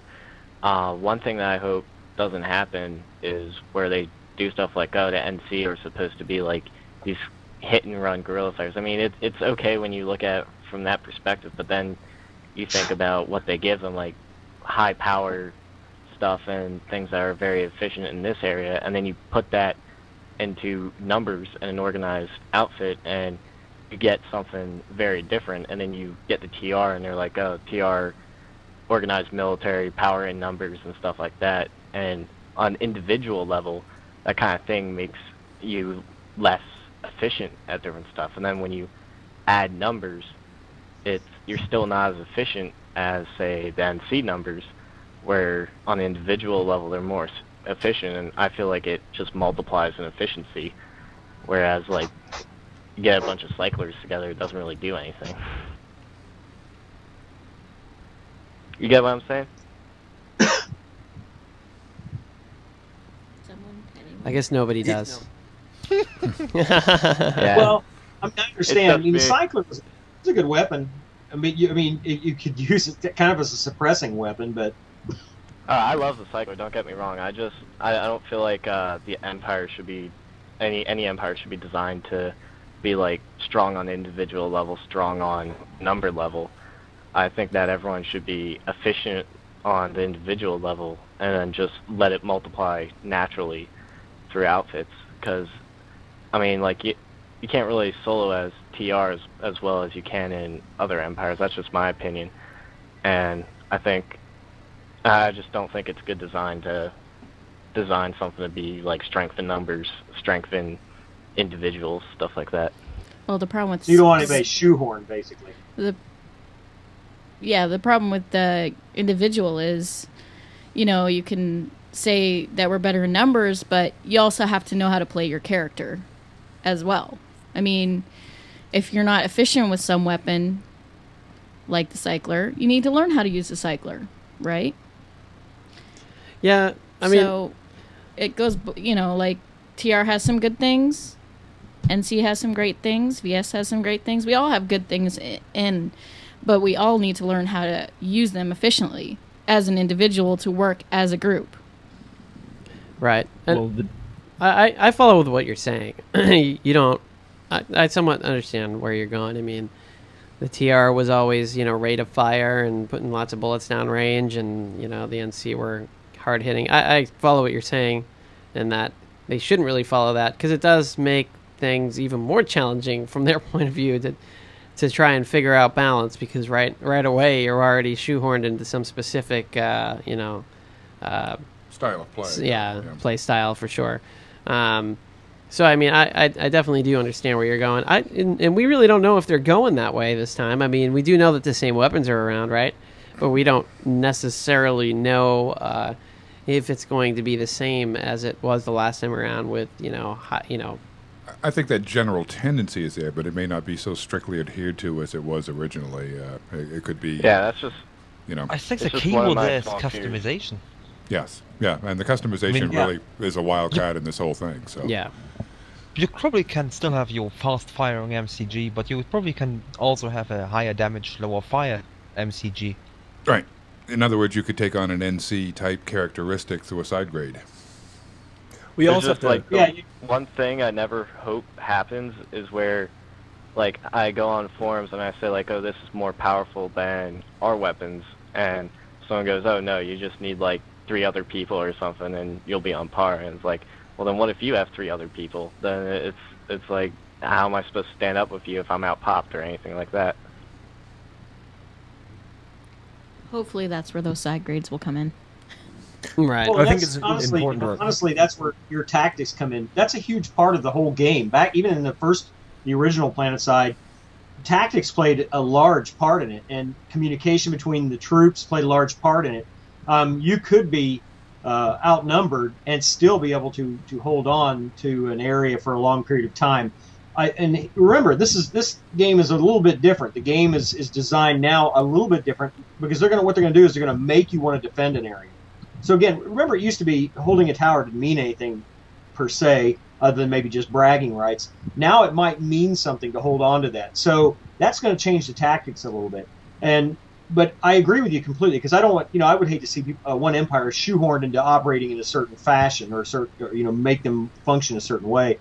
So I think it's going to be, hopefully they'll strike that with this modular weapon system. I think that's where you can maybe you get some weapon tactic creep into other empires by, TR can maybe add a module to a weapon system and make it harder hitting, or I don't know. We'll have to see how that plays out. Yeah, on the other hand, I think I hear they're doing a lot more with level design, and I think that will also have a big impact on how certain weapons react and how certain empires will do in certain terrains. I think it's important that we should also note that we've come a long way, gaming-wise, since like 2001. I know a number of you play the Battlefield franchise, and they've actually started to include body armor in the game, you know, where you can take some shots just from lower caliber weapons and soak it. You know, back to the whole Vanu thing, obviously their weapons are going to affect armor differently than, say, the jackhammer. So if you're wearing heavier ammunition and I come at you with a jackhammer at range, some of my pellets may not be able to penetrate your armor because, well, you know, small things, longer range is going to be weaker. Same thing with the Vanu weapon, different kind of projectile. You know, I assume plasma is going to react differently against whatever the Terran armor is made of, the projectile weapon. I was wondering how it was they were going to set up weapons with classes, like what class can do what. Well, you know, it always used to be that the heavier weapons could only be carried by those wearing heavier armor. I hope it stays like that. You know, I'd hate to see people in Mosquitoes being able to hot drop in Rexo carrying, you know, fucking Phoenix and heavy assault. That would be a balance issue. They already said you can do all vehicles and light armor only. So no Rexo hot dropping. Well, that's good because, you know, I've been a fan of the Mozzie drop. I'm not going to start hating on that, but you know, it was kind of lame that you can get 20 people in Mosquitoes, and I guess in medium armor, medium weapons, and drop into the same facility just as you could, say, fit a bunch of heavier soldiers in a Galaxy and do it.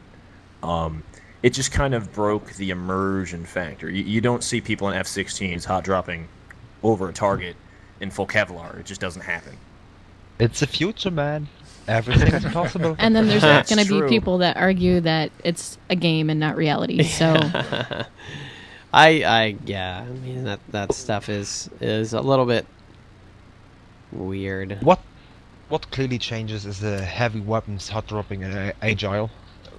It seems like heavy weapons is only to the heavy class now, with this Rexo and stuff. So you only have medium assault weapons or something in the pilot classes, or the classes that can pilot the plane, which changes a lot for the hot dropping guys.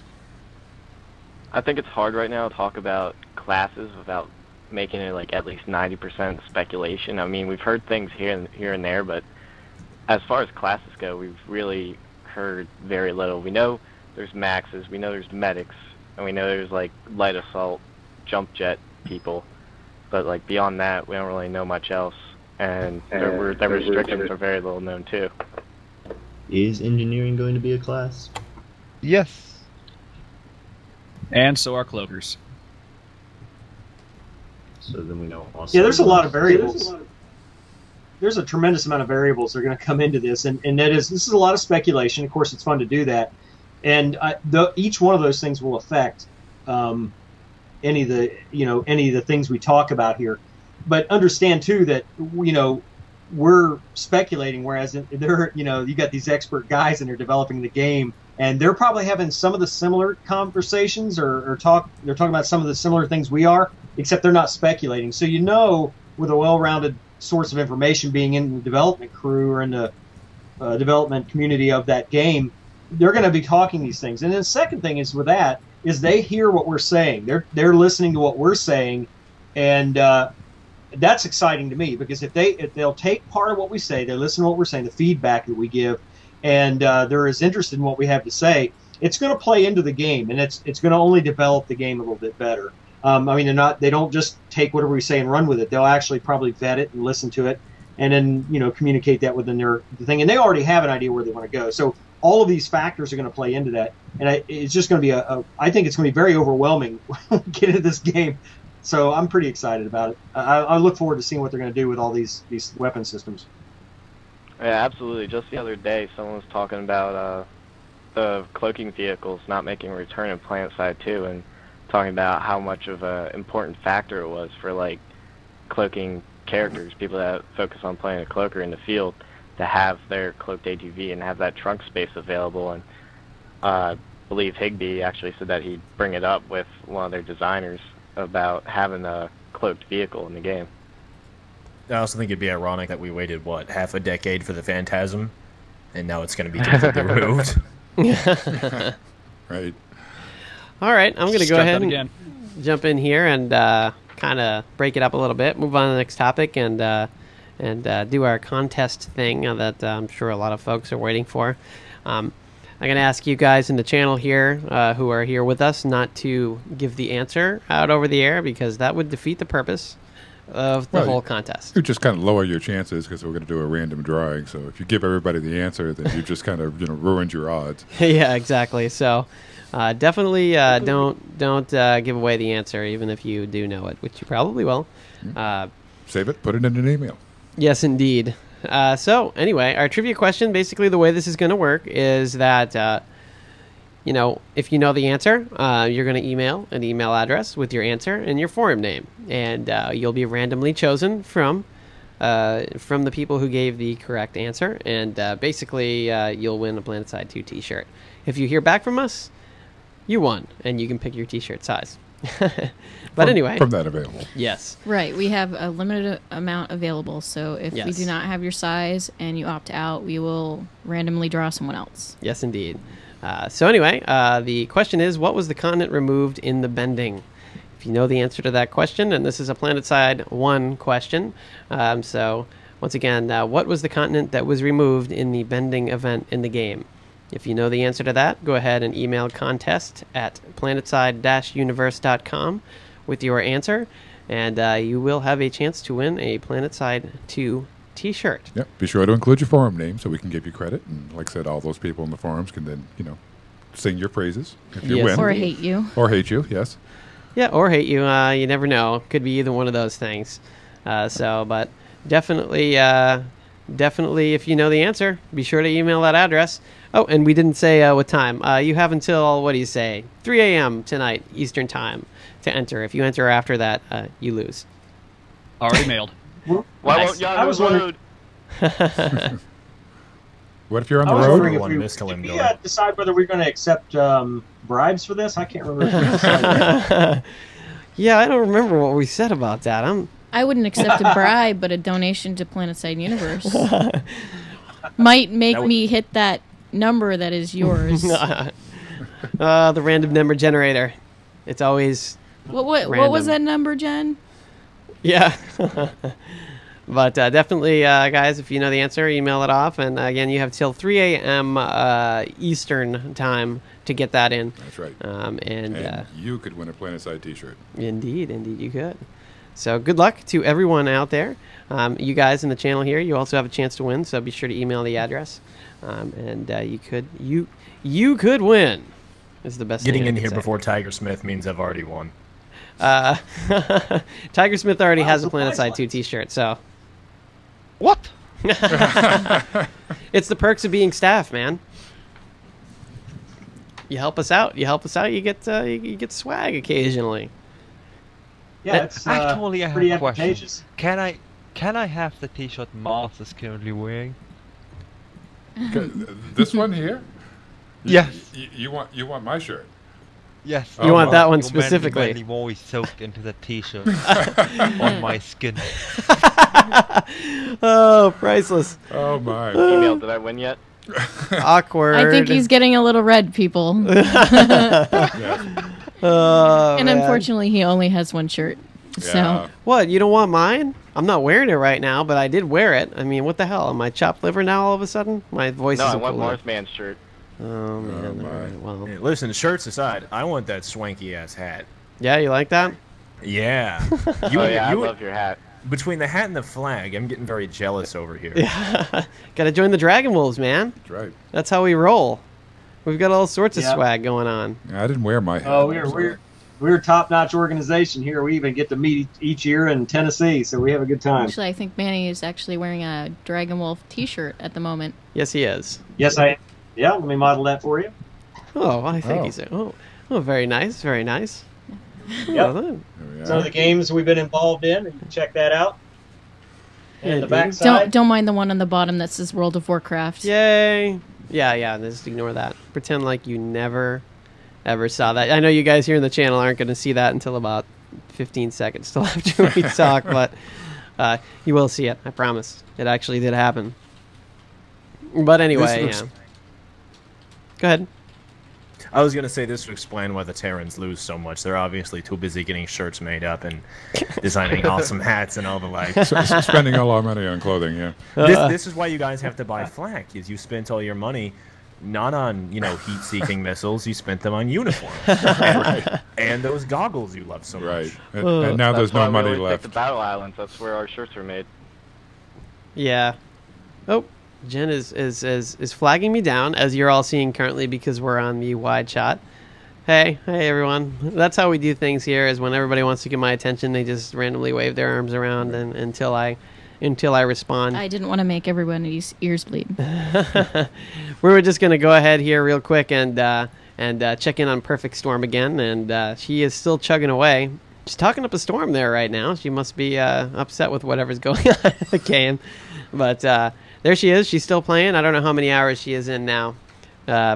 Suffice to say, it's a lot. It was 18 at the beginning of the show. Okay, so it's like 19 some odd hours now. In a few left 19 to go. and a half. Yeah. She's going to 24 hours. Yep, she is going for 24 hours. You guys don't know, she's doing a charitable thing. She's raising money for a children's organization. So be sure to check into what she's doing there and support that. She's looking, trying to shoot to a goal there. So you guys get in there and show her some support.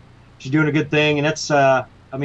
She's gaming, but it's a long period of time. That's right. So go in there and yes. Yeah, support if you go to that address that's up on the screen right now, she has all the links to the organization that she's donating to and some information on herself.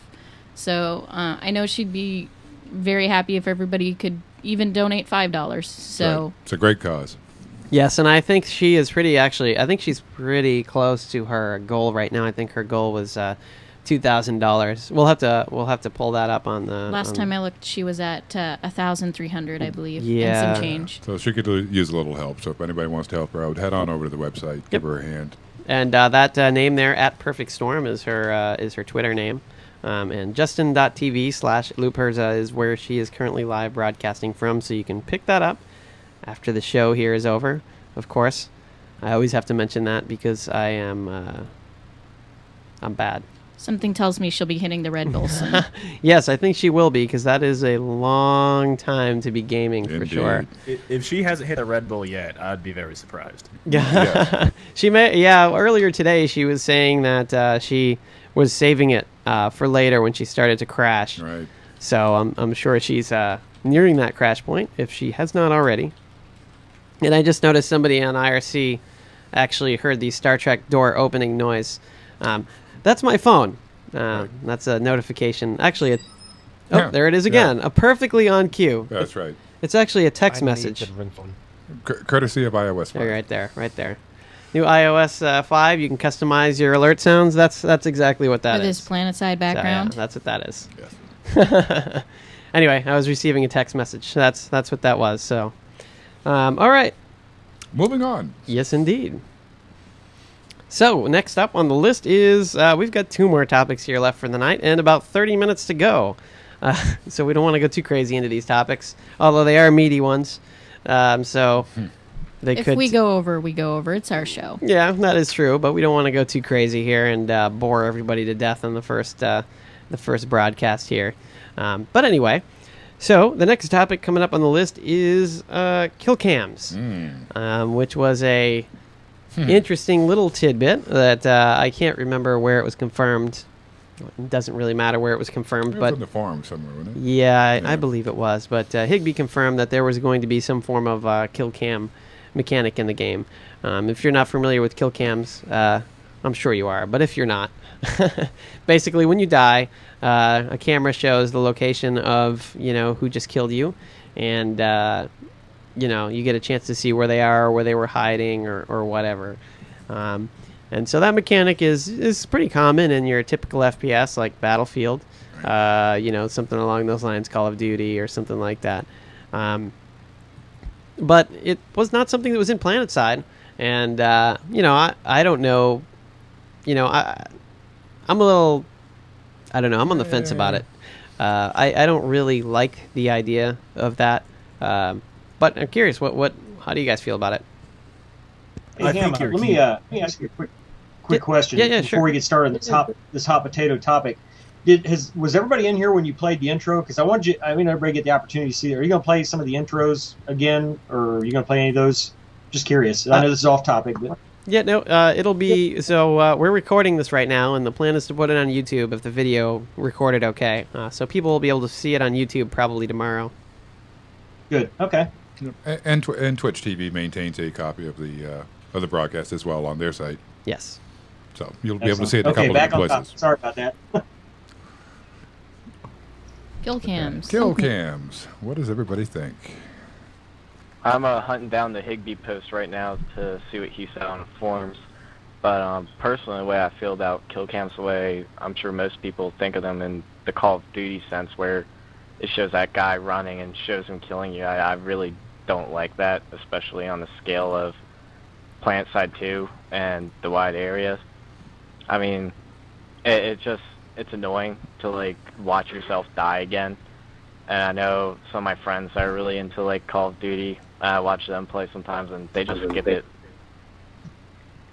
Yeah, I think Higby laid down that the kill cam was going to be like an implant, and you could control how it functions. Because now we have the death cam in PSSs, which just orbits your body. There's ones where it shows from which direction you've been shot. There's ones who actually show you with a view of you dying through the person's lenses. And that apparently it was changeable, and you could select what would happen through implants, or it could force them or so much. What he said was that they didn't decide how they do it yet, or they just didn't tell us how they do it yet. They could do it that way, that way, that way. Implants as well. But the main thing is, it shouldn't be forced upon you, because watching you die over and over again is extremely annoying. Well, you can just skip it, yeah. I think the key word here is something Hannah said. Typical first-person shooter games. This may not have a big effect in Battlefield or Call of Duty, but in PlanetSide, the location of where you're being attacked from, snipers hiding in the trees, like the people in the chat were saying, these are all relative tactical things, and I think it might unbalance the game's strategic and tactical nature if you're being ambushed by a bunch of guys with phoenixes on a ridge above you, and the first guy that drops instantly say, hey, 4 Phoenixes, 8 o'clock, that kind of thing. I don't think it's going to work in PlanetSide. I think it'll throw off the flow. Right. Now that's what I was thinking. Orbital strikes. That's the position I was taking, was that position right there. We can compare the Battlefield series, the COD series, those Modern Warfare, that stuff there. But you're talking on a limit. Those are limited. That's a limited playing field. With PlanetSide 2, and even PlanetSide, but PlanetSide 2, you're talking a gigantic, a really big battlefield with, hundreds, if not thousands, of players, and it will give away tactical surprise, because what happens never ends. Yeah, because what happens if you got a guy up here, like he said, let's use his example. You have these Phoenixes up here, and they're going to do an ambush. The first guy that shoots, they're going to give away the position of all these guys. They're standing up here on this hill, or if they're not spread out, now that could be a tactical blunder as well. But the point being is, this is a gigantic scale of game. And for them to, I'm not sure about the kill cam. I'm not happy with it personally. Obviously, you can't tell that. But I think that it's not, this is a different genre of game. So I don't, bringing that over from, there's a lot of good ideas in Battlefield series, but I think that's a bad idea there. I just think it boils down to it's not PlanetSide. I think they're balanceable. I think they're balanceable. I'm kind of with the majority here. Now, I think it breaks the flow, and it really doesn't feel like in place. If you're gigantic battlefield and you're trying to get immersed in the, like, you're a soldier among thousands, you are not the hero in the PlanetSide, pretty much straight up. And I think it breaks the flow. Right, there's like, I think a lot of us, we like overlook this because we've played PlanetSide forever and other FPS games as well, I'm sure. But their intent with the kill cam is to make it easier for people to learn how to play. But I don't think the way the kill cam is implemented typically is it's just going to cause more problems than it solves. Like, as far as I'm concerned, it should only be implemented as like a loadout, like tell you what gear the person that killed you has or something. But even then, like, I mean, even without that, in regular PlanetSide, I go like, oh hey, we have two Rexos, two jackhammers up in this tower, and I provide information to my team that well, and they all get prepared for it. So I think it just ruins the metagame. Yeah, I think you make a great point that it's a great teaching aid, but I also want to bring in the fact that to me it's always seemed more of a sporting kind of addition to a game, you know, kind of like a playback, let's see what happened. More of a deathmatch oriented thing than a tactical shooter. A lot of it's going to come down to like how many seconds before you died that it shows your attacker. Like if there's only like 2 seconds before you died, you're really only going to get the direction it came from. Well, I think as actually a proponent of some form of kill cam, that yes, the kill cam is a very important device to teach people what they're doing wrong and what they could do to do it better. But it very much will depend on how well and in what manner the team will implement it. If it would only show, for example, the terrain with you and your opponent, and not really show basically other opponents that are in that playing field, you'll have a hugely different impact than the standard way of implementing it in, for example, COD. Pretty much, it all comes down how they implement it. I mean, if you look from the eyes of your enemy that killed you, it's a huge impact for them because you know where he was. And if he was a camper or something, a sniper in a tree, you know next time, there he is. Pull out my sniping gun, whoop, headshot. And PlanetSide's all about learning from your mistakes as well. So if you have the kill cam and you can just find where they are, I mean, a good player is going to know the general direction of where that is coming from. So that takes away from the immersion of the game as well, I think.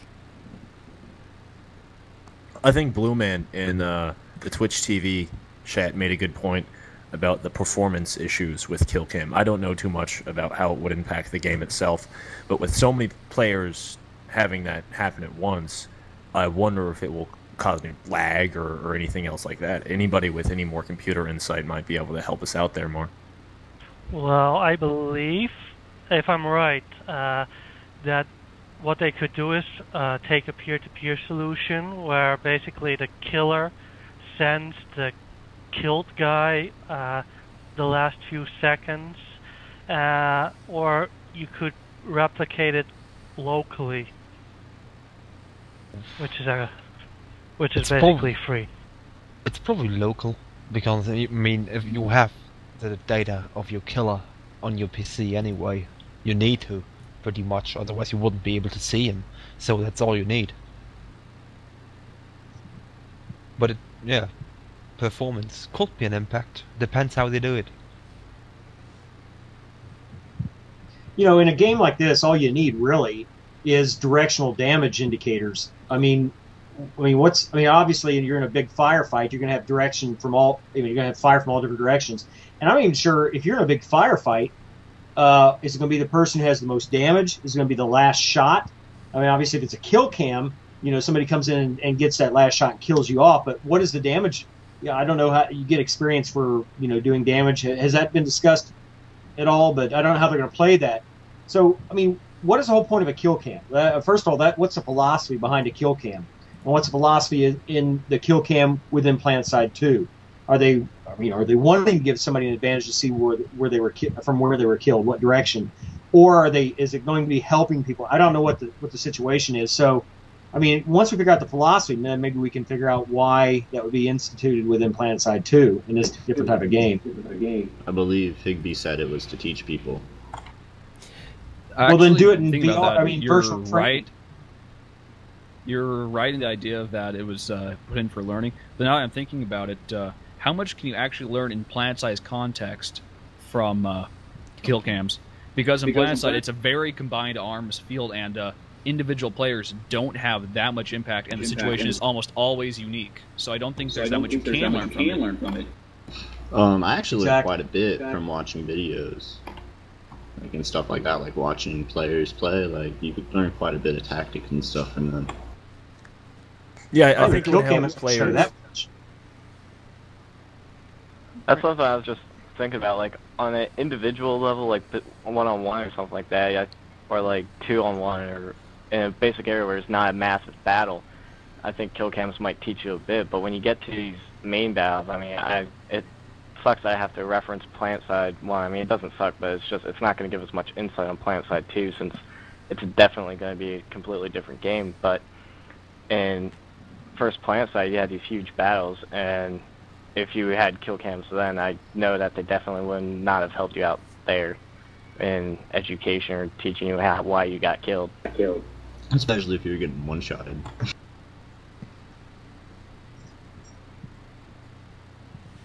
Ooh, looks like we just lost Hellfish. No. Randomly.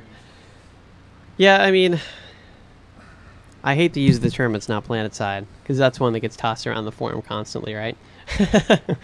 But in the end, it's not. I don't know. It just seems strange, and with all the years that we've played PlanetSide, it just seems like a strange thing to add. It just feels foreign. It does. It doesn't really seem like it fits an MMO, in my opinion. Exactly. It's not the genre. It doesn't fit the genre for what we're talking about here. I think that, and that's the point that you're bringing out, Hammond, and we've discussed this at length. It just doesn't fit what we. I mean, again, it's up to them to do it, but for the community, it just doesn't feel right for this type of MMO. I mean, it doesn't even. There's no benefit. There's no lasting benefit to it, from what we can see, because it's not going to teach. In a fight like that, the best teacher is experience. You guys know what baptism by fire is. You jump in, you get killed 100 times until you start getting killed 80 times, and then you get killed 50, and eventually you get down to where you're not killed as many times as you're killing. So it's a matter of just maturity in the game. The kill cam, after a while, the kill cam becomes useless. So I don't know if it's something that you turn on or off, but if you're going to train somebody, get with a good outfit, get somebody into a squad, and they'll learn that way. I mean, that's the best way. That's the best teacher. Absolutely. Yeah, I was just about to bring that up with how in PlanetSide 1 with outfits, like a lot of outfits did training together, like go to a vacant tower, a vacant base, and just run through it, talk people through it, tell them do's and don'ts about it, and tell people good positioning of where to go. And that's made a lot of players into great players, into people that are very good, very knowledgeable about the game and where they should be and where, like, kill areas are in different places. And like you said, the kill cam's use, I really think that after like a few kills, like once you get up there, once you get a couple hours into the game, the kill cam just becomes a nuisance, something that like you just want to skip over as soon as you can. It doesn't really give you that much information of like what you should have done. It just shows you what the other person was doing, like where they were camping, where they were coming from. Cloaker's in the gin room again. Well, Higby did also talk about getting implants to adjust it and being able to switch it off if you don't want to see it. Well, I thought it was going to be that it was a taunt. Like, you got the implant and you could taunt the other player with the kill cam. Oh. Yeah, Which as is... said, they didn't decide how to do it Yeah. yet. They could do it in any way. I mean, they could indeed just... You take an implant, and the other people the other guy you killed have to endure his the kill cam, how you killed him, just for extra winning factor or whatever. I don't know about you, but when I'm dead, that's the biggest taunt ever. I don't need to see it again. I'm already pissed off I'm dead, so... Yeah. I mean, he did. He hinted at a lot of different things. Actually, on Reddit, I think it was, a lot of different options and ways that they could go with it. His argument was that, we're thinking of kill cams in their most basic form, which, we probably are, and there's probably a lot more that could be done with it. But I still don't think that it's really something that belongs, to be honest. It's not a round-based, fast-based FPS shooter where you're just running around killing as many people as you can, and then, round ends and you move on to the next one. This is PlanetSide. You're fighting for hours upon hours upon hours over the same continent, so it's not, fast-paced, oh, wham, wham, next base, well, sometimes it happens, but it doesn't happen as often as it happens in a round-based shooter that is based on totally speed for the most part. Like a 20-minute map. Right. You have to tick down the resources or whatever, or the kills. It's just not how it... Yeah, kill cams certainly have their purpose in those type of environments. But yeah, I have to agree with everybody's comments. In an MMO, it just doesn't quite feel right. I never really saw the point of kill cams, but... Yeah, I mean, I don't like... It's more of a taunt, and that's not the kind of stuff that you want to encourage, in my opinion. I mean, you already see enough of it in chat. Right. You already see the name of your killer, and, if you're unfortunate, you get the nasty little comment of, and as Manny says, stay frosty. That's how, you got to stay frosty, even when you're pissed off. Yeah, I mean, it's... I'm not a fan of taunting and stuff in video games anyway. I think it's ridiculous. I think that it's stupid and it serves no purpose at all. Competition is one thing, but taunting somebody or, sending them a tell after you kill them saying you mad or, stupid stuff like that has no place to me. It's dumb. It's a waste of time. It's a waste of the screen space on my monitor, and you need to just go away. Right. So let's not add a whole element to the game that encourages that. I don't really feel like that's something that... And that's just an FYI for everyone who... Or not everyone, but anyone who trolls on the forums. Yeah, right. On PlanetSide forums. What? You've been warned that is how Hama feels, and it will not be tolerated. Right. Well, yeah. Why, you mad? Well, you mad, bro? Again, it goes down to the genre of the game. In the Battlefield series, the Modern Warfare, COD... Those are it's a totally different genre because, like Mars mentioned, it's a fast-paced game, and you're wanting to keep the game moving. If everybody just sits and doesn't do anything or they camp, the game doesn't go anywhere. So, but in PlanetSide, this is we're talking. Somebody mentioned metagame. That's a good description because it does. I mean, how does that? That doesn't help that because it's an ongoing game. It's persistent, 24 hours. Most the Battlefield series, you find a game will last maybe 20 minutes or half an hour, if it's good on both sides. A lot of times it's over in 10 minutes. So, the tickets get, counted down. There are no tickets in this per se.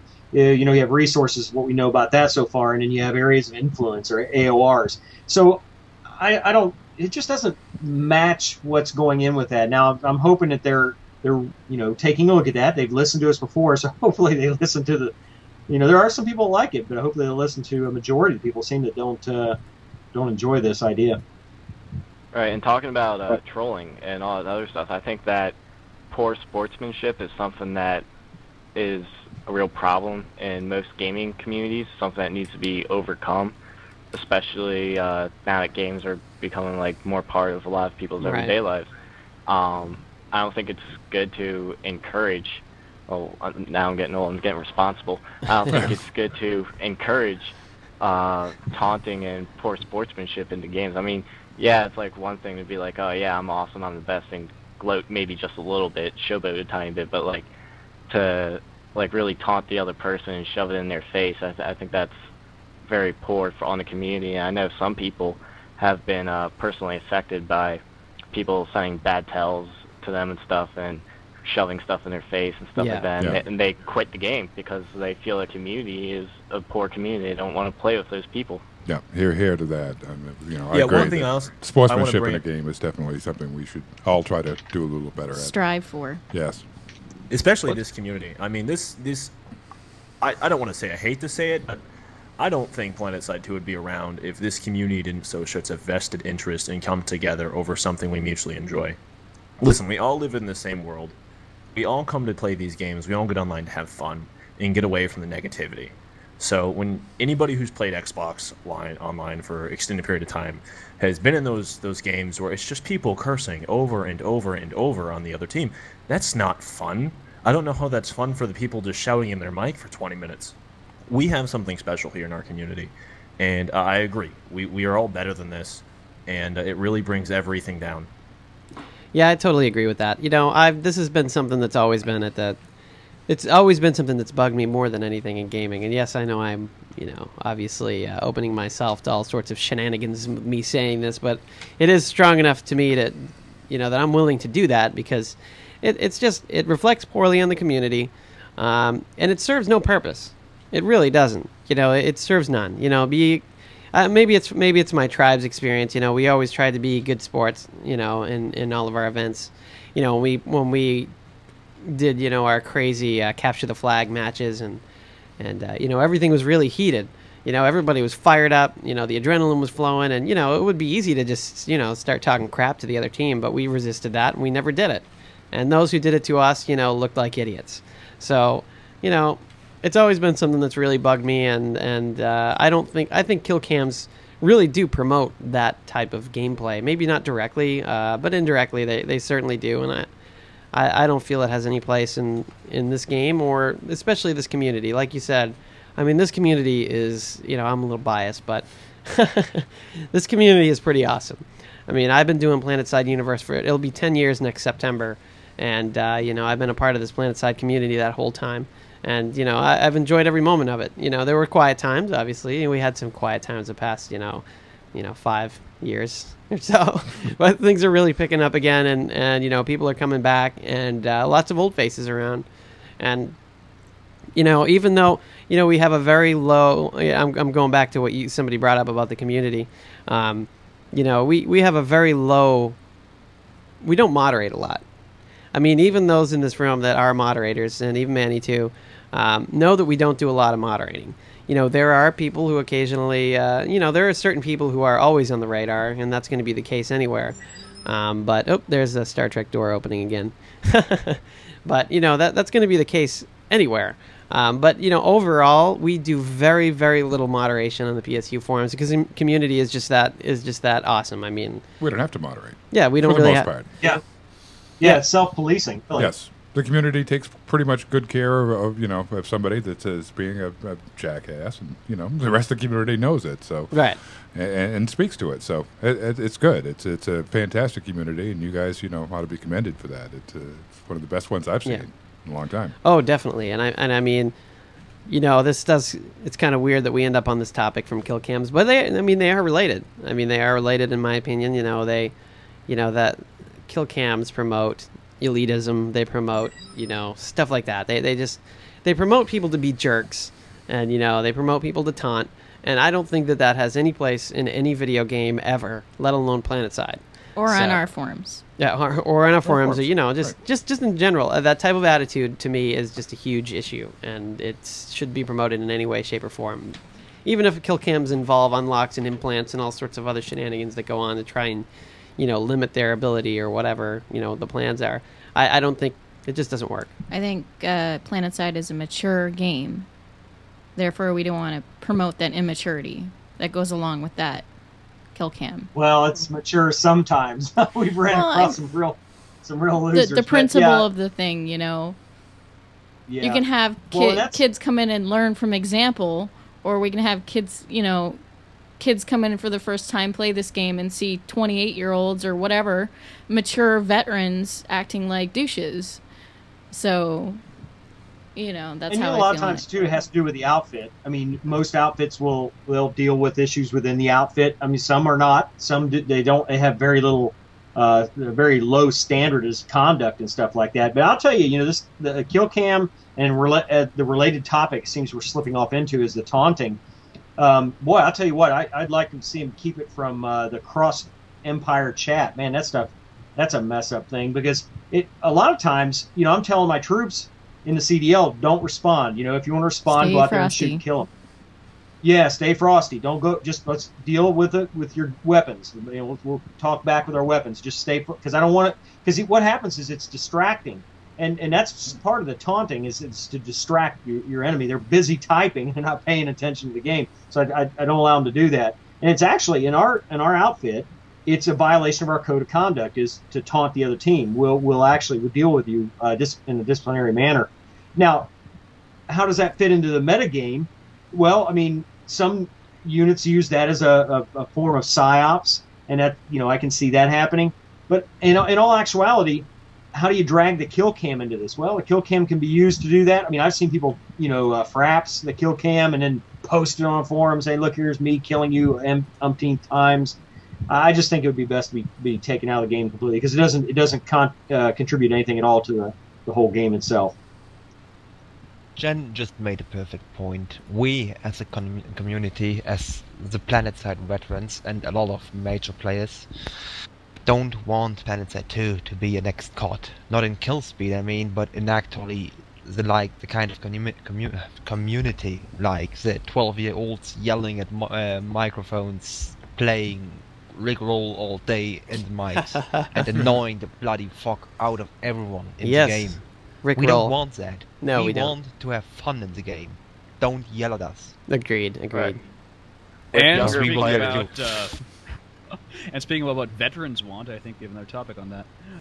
Yeah, actually, I think we're going to go ahead and scrap the last topic, maybe until next time, because this one was worth. No, I'm sorry. Yes, we'll continue that one next time. It'll be on the top of the list. Yeah, That's right. it'll be on the top of the list next time around. I thought that it was more worth it to talk about this one for the last 10 or 15 minutes than anything.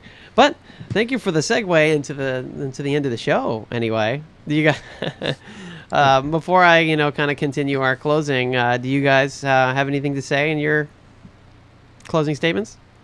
One last thing about kill cams. I think that with younger players coming in, like that kill cam going into their face, it kind of makes them angry and encourages them to talk back to people and be like, "Oh, what you're doing isn't even that cool. You're just firing that same weapon all the time."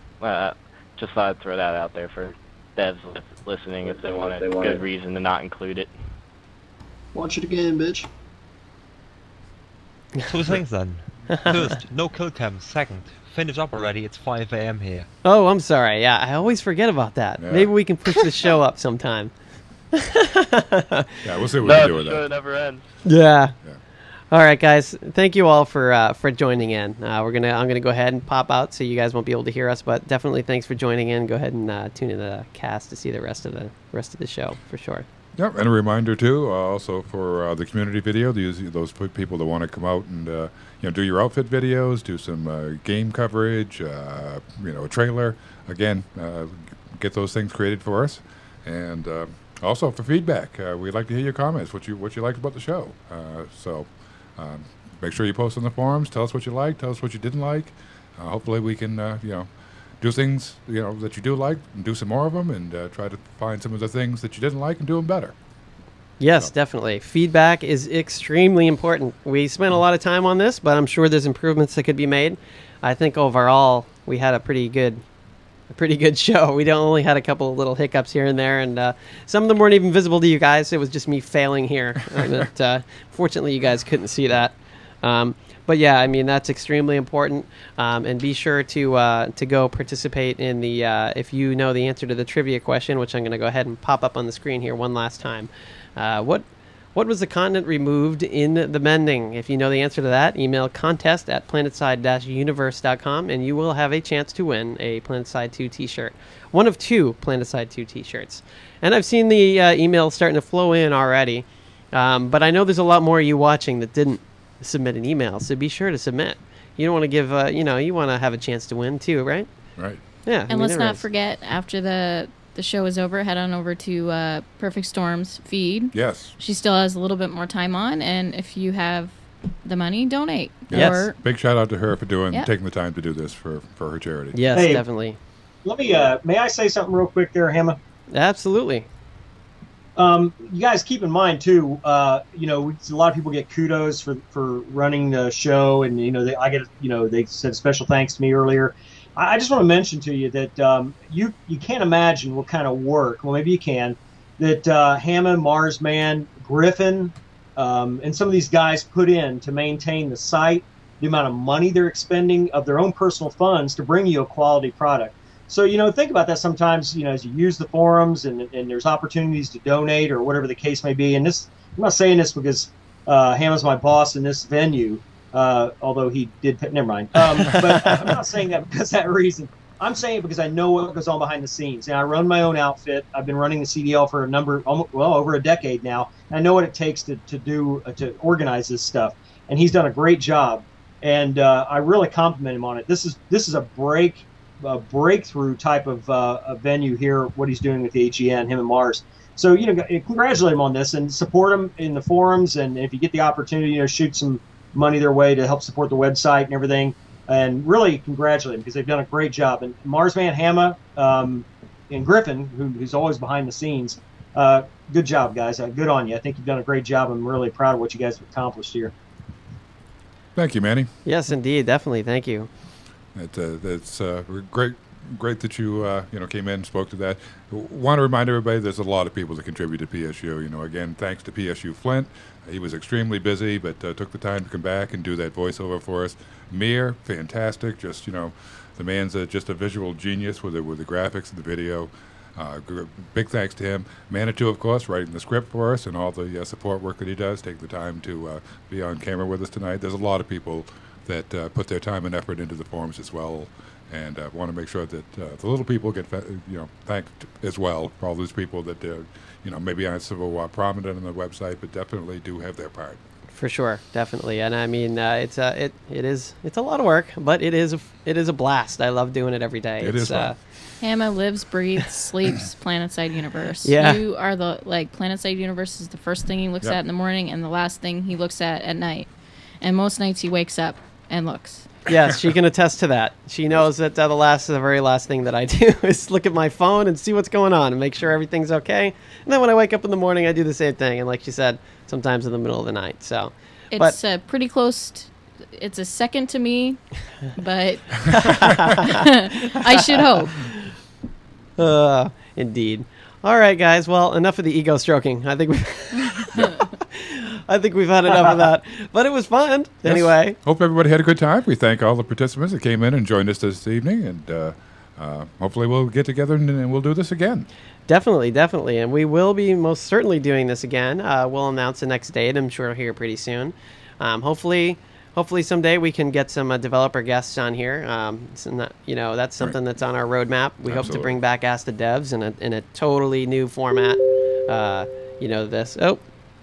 And all right, everybody now gets to hear all sorts of random message. And it's funny. It's the same person that's making it happen as was making the Star Trek sound happen. But I mean, we intend to continue this and make it what it was before while adding video on top of that. We hope to do the whole media embed and all that stuff. Right. So anyway, thanks to all of you for the community for your support and your continued support. We appreciate you being here for all of us. Yes, indeed. And let's put Griffin on the spot real quick. The new layout is coming. Yes. Someday. It'll be here soon. But it is in the works, guys, and it's getting put together, and it looks awesome. Can't wait till you guys can see it. But until next time, thanks for tuning in here to the AGN, and give us your feedback on the forums and let us know what you think. And, we'll see you next time. Have a good evening. Good night. Quick thumbs up. Yes, quick thumbs up.